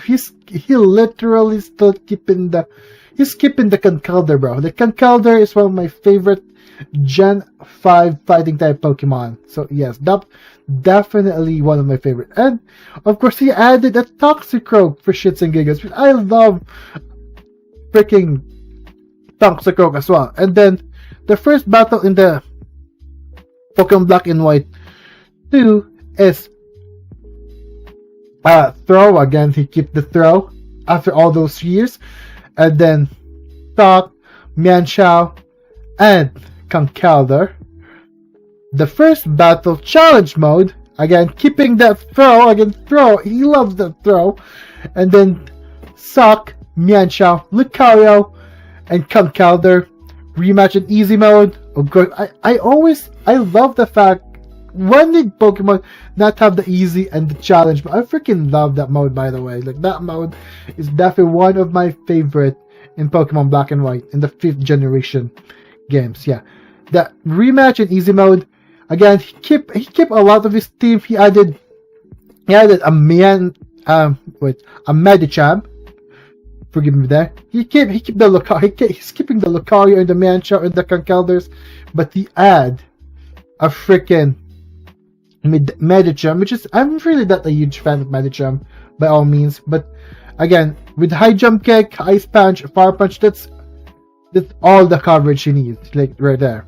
And then the rematch for challenge mode, he replaced it's the same team, but instead of a Medicham, he got himself the 4-arm beast Machamp. So yes, I freaking love overall aesthetic. The team is imposing. I freaking love everything about Marshall. One of the strongest fighting type Pokemon. And as you may know, I freaking love the fighting type Pokemon in general. So yes, number 5 on the list would be Marshall from the 5th generation. This cannot be our top 5 characters list without some waifu appreciation. I feel like every list is gonna be there's gonna be that one character I put that is a complete waifu. Like Karen from the 2nd generation games, just looking so kissable right there. Oh my god, she looks gorgeous, bro. And then the team in general is really nothing to laugh at, because her team in Pokemon Gold, Silver, and Crystal, he's rocking the Umbreon, which is Umbreon alone. Like, that can be a great stall tactics, a troll tactic. I freaking love using Umbreon itself. And then, yes, she also, which is a primarily stall tactic. Oh my goodness. With Stanspore, Acid, with a Vileplume, carrying Stanspore, Acid, Petal Dance, and Moonlight. Yo, she's carrying primarily stall tactics. And then, of course, there's also Murkrow, which I feel like that's definitely going to be a Honchkrow in the 4th gen remakes. And then Gengar, of course, you all know about Gengar. She has a Gengar, a stall tactic Gengar, but regardless, it's a Gengar. It's a freaking the most imposing ghost types there is. And then your ace would be Houndoom, which is for me it's a really, really underrated Pokemon. Surprisingly enough, I love myself a Houndoom, and I think I made top 5 Ghost and Dark type in the past, and one of those is definitely a Houndoom, which I really, really love the design of having a Hellhound for a Pokemon. So I freaking love that. And then that's for the Gold and Silver Crystal. For the first battle in Heart Gold and Soul Silver, we have she kept Umbreon, of course, because Umbreon is awesome sauce right there. And then there's the Vileplume. She kept the Vileplume, and then the Murkrow was here, and then his Gengar, still the Stally tactics, because I freaking love that kind of tactics. And then Houndoom. Yeah. Although it's nothing to scoff at, it's really, really nothing to scoff at. It's a really Stally team, but I also love it because there's a lot of cool Pokemon I love, like Umbreon, Gengar, Houndoom. I freaking love it. And then his rematch team is where it gets serious, because he essentially ditched a lot of her Stally team for something more offensive, like a Weavile with an Ice Punch, Night Slash, and Low Kick. Like, seriously, there's a very offensive Pokemon, and there's also the defensive Absol with Detect. Although Detect in Perish Song is really nothing defensive. Absol is probably one of the weakest Dark types in my opinion. And then there's also freaking Spiritomb. She got herself a freaking Spiritomb with Curse, Confuse Ray, Pain Split, Sucker Punch, and she's keeping the Houndoom. Like, surprisingly, she kept the Houndoom, despite the fact that Houndoom is probably one of the weakest fire and dark type, weak dark and a weak fire type. And then, of course, I knew it. It's gonna be a Honchkrow eventually, that rematch. And then, of course, she's keeping the Umbreon because Umbreon is awesome sauce. So, for team-wise, I love the team-wise, the aesthetic, and she's freaking gorgeous. So, yes, number 4, just for the design, team, I love Karen, number 4 on my list. Let's proceed to number 3 is Drake. I mean, firstly, the thing that I love about Drake, probably one of the things I love is I love his lore. He's a freaking treasure hunter / seafarer. Probably one of the most underappreciated Pokemon trainer class in Pokemon. I freaking love that he's a seafaring treasure hunter kind of aesthetic as character. That's primarily one that I love about Drake. And he even made an appearance in the Pokemon anime, like one of the few Elite Four that actually made an appearance in the anime, which I loved, and they should do that more. So, the team in general is freaking. I love his team. It's actually a relatively power team now that I'm looking at it. Freaking in Pokemon Ruby Sapphire, he has definitely in the rematch. Definitely, I feel like his Shogun. He has a Shogun that's definitely gonna be a Salamence, and then he has a Altaria, Flygon, which is a very underappreciated, overshadowed kind of Dragon type 2 Flygon, as a matter of fact, and then a Salamence, which is definitely an ace because I think, correct me if I'm wrong, but Salamence is definitely one of those pseudo legendary, or either that or overused Pokemon, one of those things. Yeah, Salamence, definitely his ace there. And then in Pokemon Emerald, definitely my favorite team overall is, of course, he kept his Shogun, his Altaria, his Flygon, and Salamence, and then he swapped his Flygon for one of his Flygon for a Kingdra, which is one of my favorite Dragon types, surprisingly enough, because before 6th Gen, freaking, there's really nothing you could do against a Kingdra, because Kingdra, the only weakness for Dragon type back in those days before 6th Gen is Ice type, and since he's Water type, he essentially resists one of his major typing is he neutralizes it. So, I mean, one of the most powerful Dragon types before 6th Gen. So, yes, that's why I love Kingdra overall. So, and just the aesthetic of a seahorse as well. So,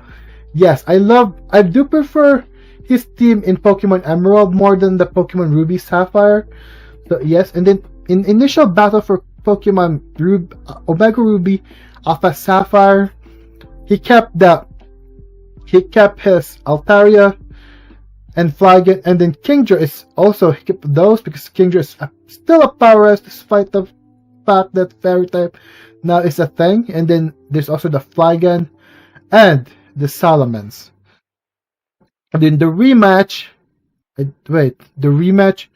oh, he didn't keep a lot of his Pokemon. He kept Altaria, Flygon, Kingdra, and Salamence, but he changed into Dragalge. He added a Dragalge and Haxorus, which is, for me, I don't have any opinion about Dragalge.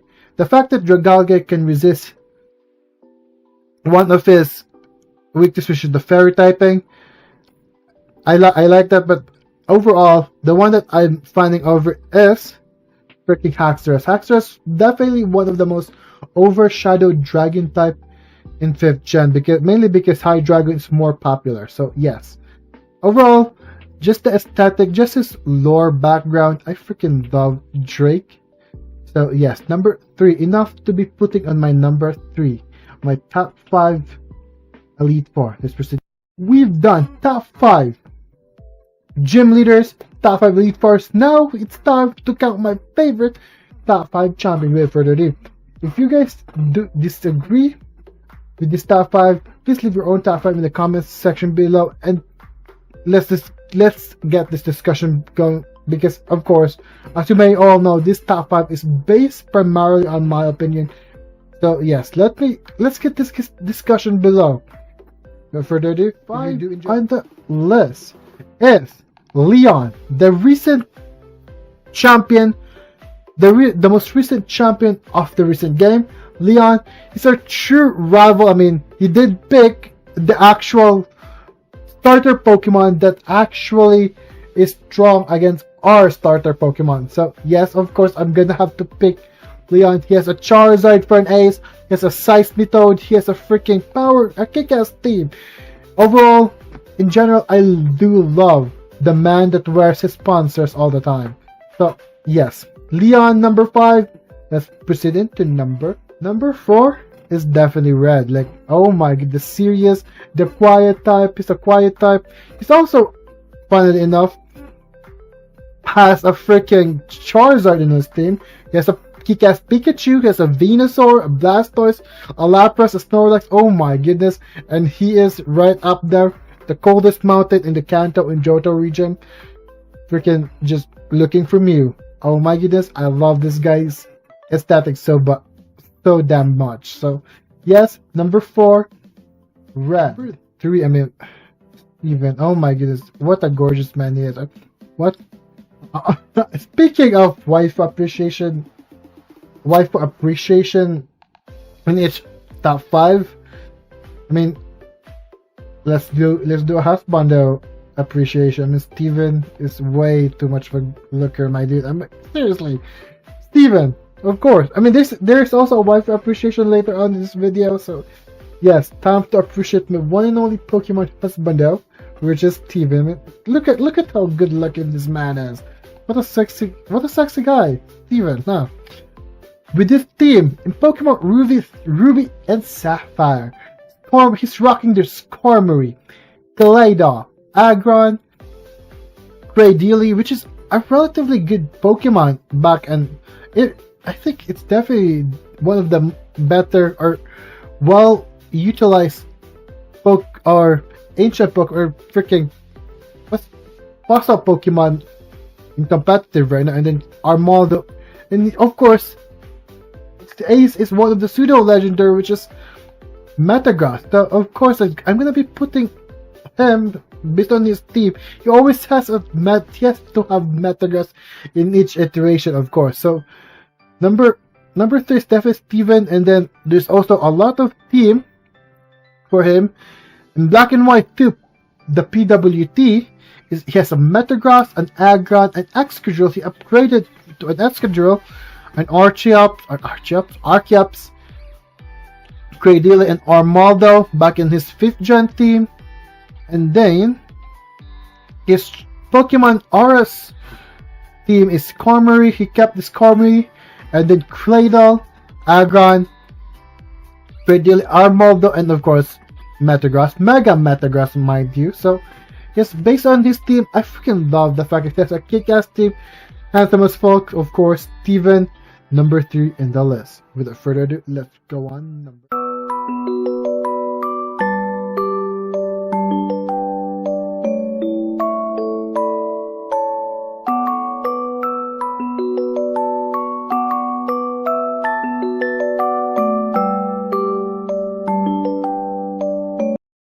Hello and welcome everybody to another top 5 video. This week we're going to be discussing top 5 Pokemon villains of all time. This top 5 will be based on my opinion, and if you don't agree, please leave your own favorite Pokemon villains in the comment section below, and let's get this discussion going. Additionally, by discussing the theme that they're actually they're actually representing. So number 5 is gonna be Lysander of Team Flare. I mean, aesthetic wise, I feel like Lysander is one of the most underrated Pokemon villains of all time. I mean, Pokemon X and Y is where a lot of fans actually fell off because, well, it's just an underwhelming game. But for me, Pokemon X and Y is definitely one of my favorite Pokemon games of all time. I mean, it's the very first 3D animated Pokemon game. It's very beautiful, and as you may know, I freaking sim for the Mega Evolution for Pokemon. So overall, Pokemon X and Y is really not that bad of a game in my opinion. So with that being said, Lysander is actually not in terms of motive. I find his motive is really lacking. Just creating a beautiful world in its own design, and it is designed by actually destroying the region itself by using an ancient weapon that was created by an ancient king. That's essentially the plot of the entire Pokemon X and Y. I do find it a little bit lacking, but overall, it's here in the top 5. So solely because I freaking love the aesthetics of Lysander. So number 5, solely because of the aesthetics, I love Lysander, yo. Like that final battle where he has that bug robot, I freaking love how cool that was. Freaking each of the design for all of the admins, the special officers, and freaking even the grunts. I legitimately love Team Flare's design. So yes, number 5 is gonna be Team Flare. Number 4, Ghetsis from Team Plasma. A little bit higher than Team Flare because for me, I do think Ghetsis is like the PETA of the Pokemon world, and so it started off as a PETA and then it revolves around Ghetsis wanting world domination, just having him use the Pokemon of the world. So for me, I definitely love the aesthetic in the lore for Ghetsis more than Team Flare does.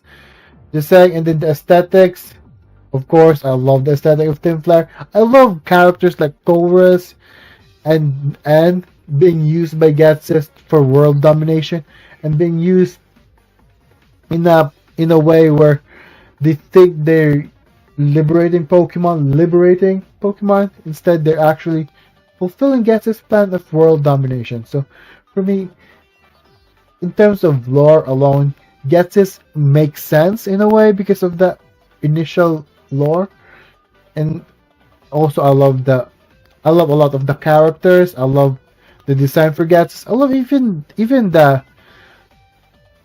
the Team Plasma in Pokemon Black and White 2. Overall, Team Plasma is definitely a little bit better in my opinion than Team Flare. So number 4 is gonna be Ghetsis and Team Plasma. Let's proceed into number 3 is another MILF waifu appreciation for this Pokemon list. Of course, there's gonna be a lot of those.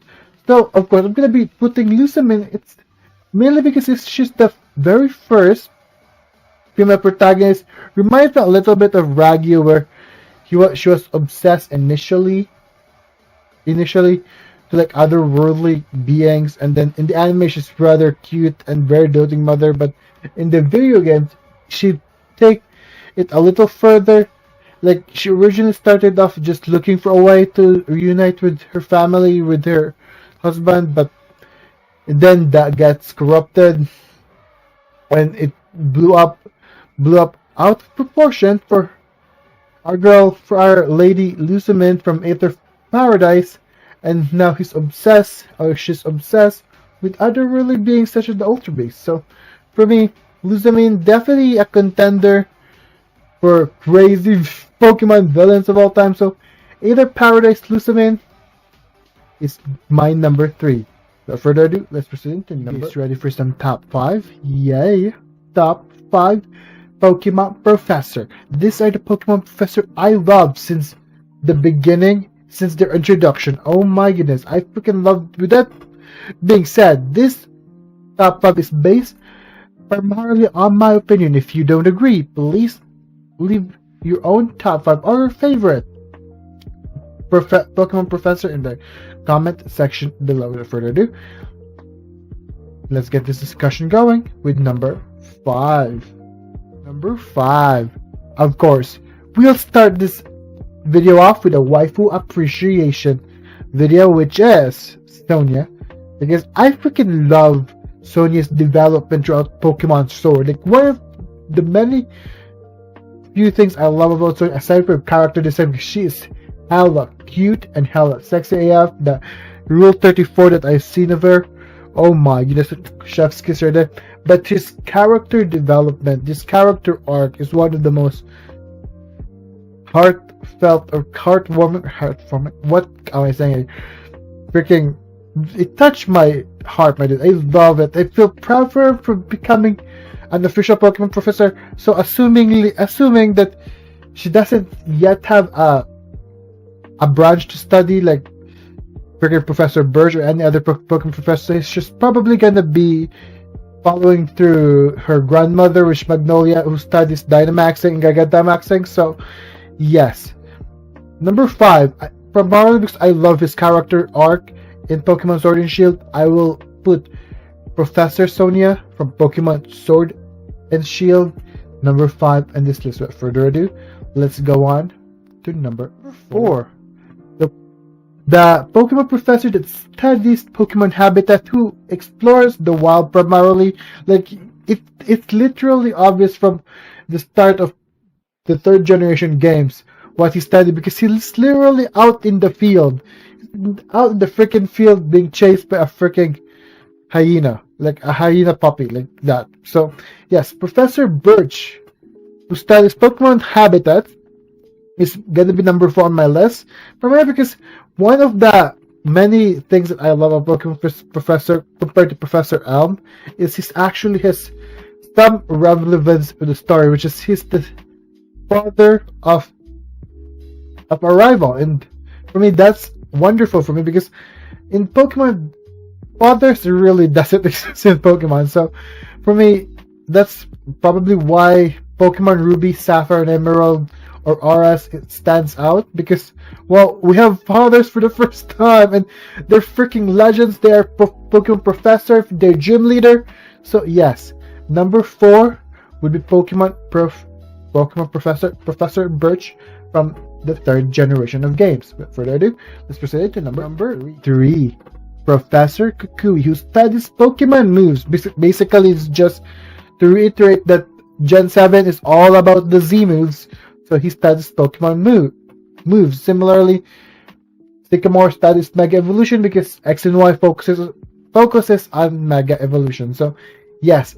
Number 3, Professor Kukui from the 7th generation games. Oh my god, I freaking love design alone. I just love the design that he looks so chill. Like, he legit looks chill and like a Giga Chat who lives in the coast. I freaking love Kukui's design overall. But what prompts me, or what interests me in Kukui's character, is the fact that he was actually a Pokemon trainer who challenged Indigo League. I freaking love the backstory for Kukui.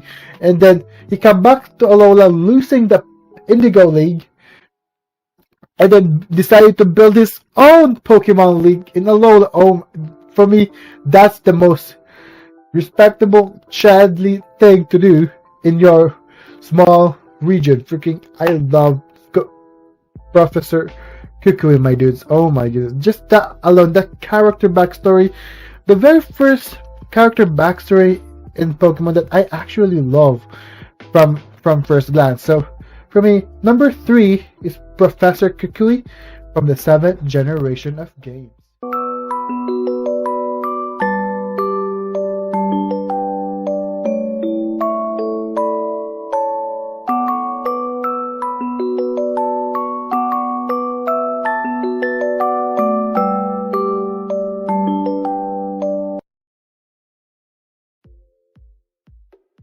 Playing and replaying Dragon Ball Evolution, a game that is released, I think, weeks after the release of Pokemon Sun and Moon last year. So I'm gonna review this game based on based on the fight scenes, plot, the characters, and the game design. So, without further ado, let's get on started. I have a correction. It's the release for uh Dragon Ball Fusion is actually months before before the Sun and Moon. So just clearing it up. So first off is the characters. Characters in this is actually wide range from the original Dragon Balls to Dragon Ball Z, GT, and Dragon Ball Super. Almost say Dragon Ball Evolution. Nope, now Dragon Ball Evolution here. Okay, it's Super, GT, and Z, and the original. So and there's also some characters that are only for these games. So that's kind of neat. From Frieza's race, from the race with the Supreme Kai.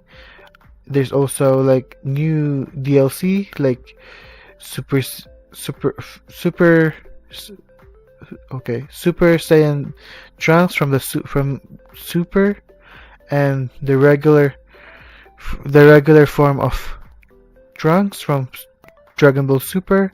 There's also Goku Black. There's Goku Black Super Saiyan Rose, and there's a lot of characters in this game, and the character customization is definitely better than Sun and Moon because there's a lot more clothing to be picked. So that's kind of neat. That's kind of neat for me. The character customization alone makes the game worthwhile. So yeah, and the team customization as well. So you don't just have the default team of Pan, Goten Trunks, Kid Trunks, and Kid Goku. So you can change it up. So that's basically like Pokemon, where you can just change up your team anytime you want. So for the character, I actually like the wide range of characters that you can use and you can invite to your team. So definitely a step up. So first, I actually ranked that high in this review. So let's proceed to the next part, the fight scenes and the graphics of the game. So next is the game design. The design for this game is actually really good for a 3DS game. It's definitely just like Xenoverse, but much better because it's always flying. Yeah, if you hate walking in a game, you'll definitely enjoy playing this game, and it's really good because it's for a 3DS game. It's kind of wide range. You'd expect a 3DS game to be like the space would be limited, but this game definitely is very wide, just wide, and the colors, the 3D animation, and even the cutscenes are good. So kudos for them for making such a high quality game. This is definitely good. Yeah, I like the graphics in this game. Like legit, it actually interests me to consider. Well, never mind. But it's actually really good. The animation is good, the cutscenes are good, and the colors, yeah, definitely good. So the balance of both, but so for the designs, it's awesome. Yeah, definitely awesome. So that's it for graphics. Next is the plot. So stay tuned for that one. Yeah. Oh wow, it's a different angle for the last part, and the final part is probably what I like the most about the game, the plot. Basically, the plot of the game is you and your friend slash rival Peniche make a wish to Shenron to have this grand time-space tournament. Spoiler alert. I should have said that in the beginning of the video, but whatever. So, you and your friend Peniche slash your rival make a wish to Shenron to have this grand tournament to decide who is the most powerful in the universe. And you will face enemies like the non-canon movie Brawly villain trying to sabotage you, and you'll face Cell, Frieza, the Ginyu Force as enemies in this. And I'm not going to spoil the main villain, but the main villain, the final boss, is actually really cool. So if you actually come to check the game out, you'll be surprised. I really like it. Okay, and yeah, the plot is definitely better than. It's not like I played the Xenoverse, but I think from what I'm seeing, because I'm still playing Xenoverse 1, it's definitely better than Xenoverse 1. So I actually enjoyed playing it more than I play Xenoverse. So that's the thing. Yeah, because the plot is really good. Yeah, and you can actually also going to be assisted by Goku, Vegeta. Mainly Vegeta trains your rival, so that's also good. And Bulma is also in this game, and the GT Bola is also one of the fighters you can get, which doesn't make sense because Bola in the GT doesn't fight. So yeah. So overall, for the plot, I actually enjoyed the plot of Dragon Ball Fusion, and I actually suggest you guys play it as well if you haven't. Check it out. I hope you enjoyed the game, and please like, subscribe for more anime, gaming, and Pokemon related content, and stay tuned if Ruby, Sapphire, and Emerald gameplay review, or just game review. Okay, I'm gonna point out that the game difficulty is medium just because of the experience points is too hard to earn. And the second one is the Pokemon introduced are unique, but some Pokemon are not given an evolution when they really need one. Like for example, Mightyena, Sharpedo, and Flygon. Or not really Flygon, because Flygon is a dragon type Pokemon, but if Camerupt or Tarkle is given one, that would be more nicer, because they really need one because of their designs and their stats. They just feel left out. Yeah. In a Pokemon game, I look forward the most is the plot, and I'd say that Team Magma and Team Aqua is more active evil group in the Pokemon world. And another thing, I'm disappointed when they have changed the champion in Ruby, Sapphire, and Emerald, because Steven is a far more awesome champion and deserving than Wallace.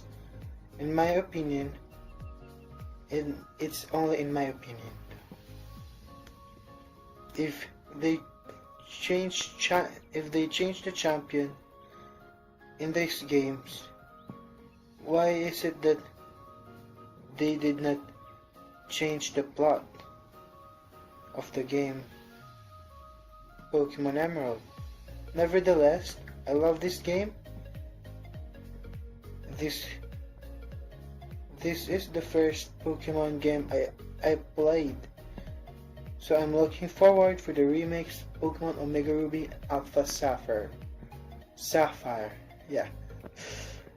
And one thing I look forward to is more Mega Evolutions. Yeah, please like and subscribe for more videos, and tell me, what are you looking forward in the remakes, in the third gen remakes? For me, it's really the Mega Evolutions and the new designs of the roads. So, see you then. Bye. Pokemon Platinum review. I know the game is like old, but I'm just going to review what I think of the game. So here's my review. Pokemon Platinum Starline. Starline is easy to understand for a Pokemon game.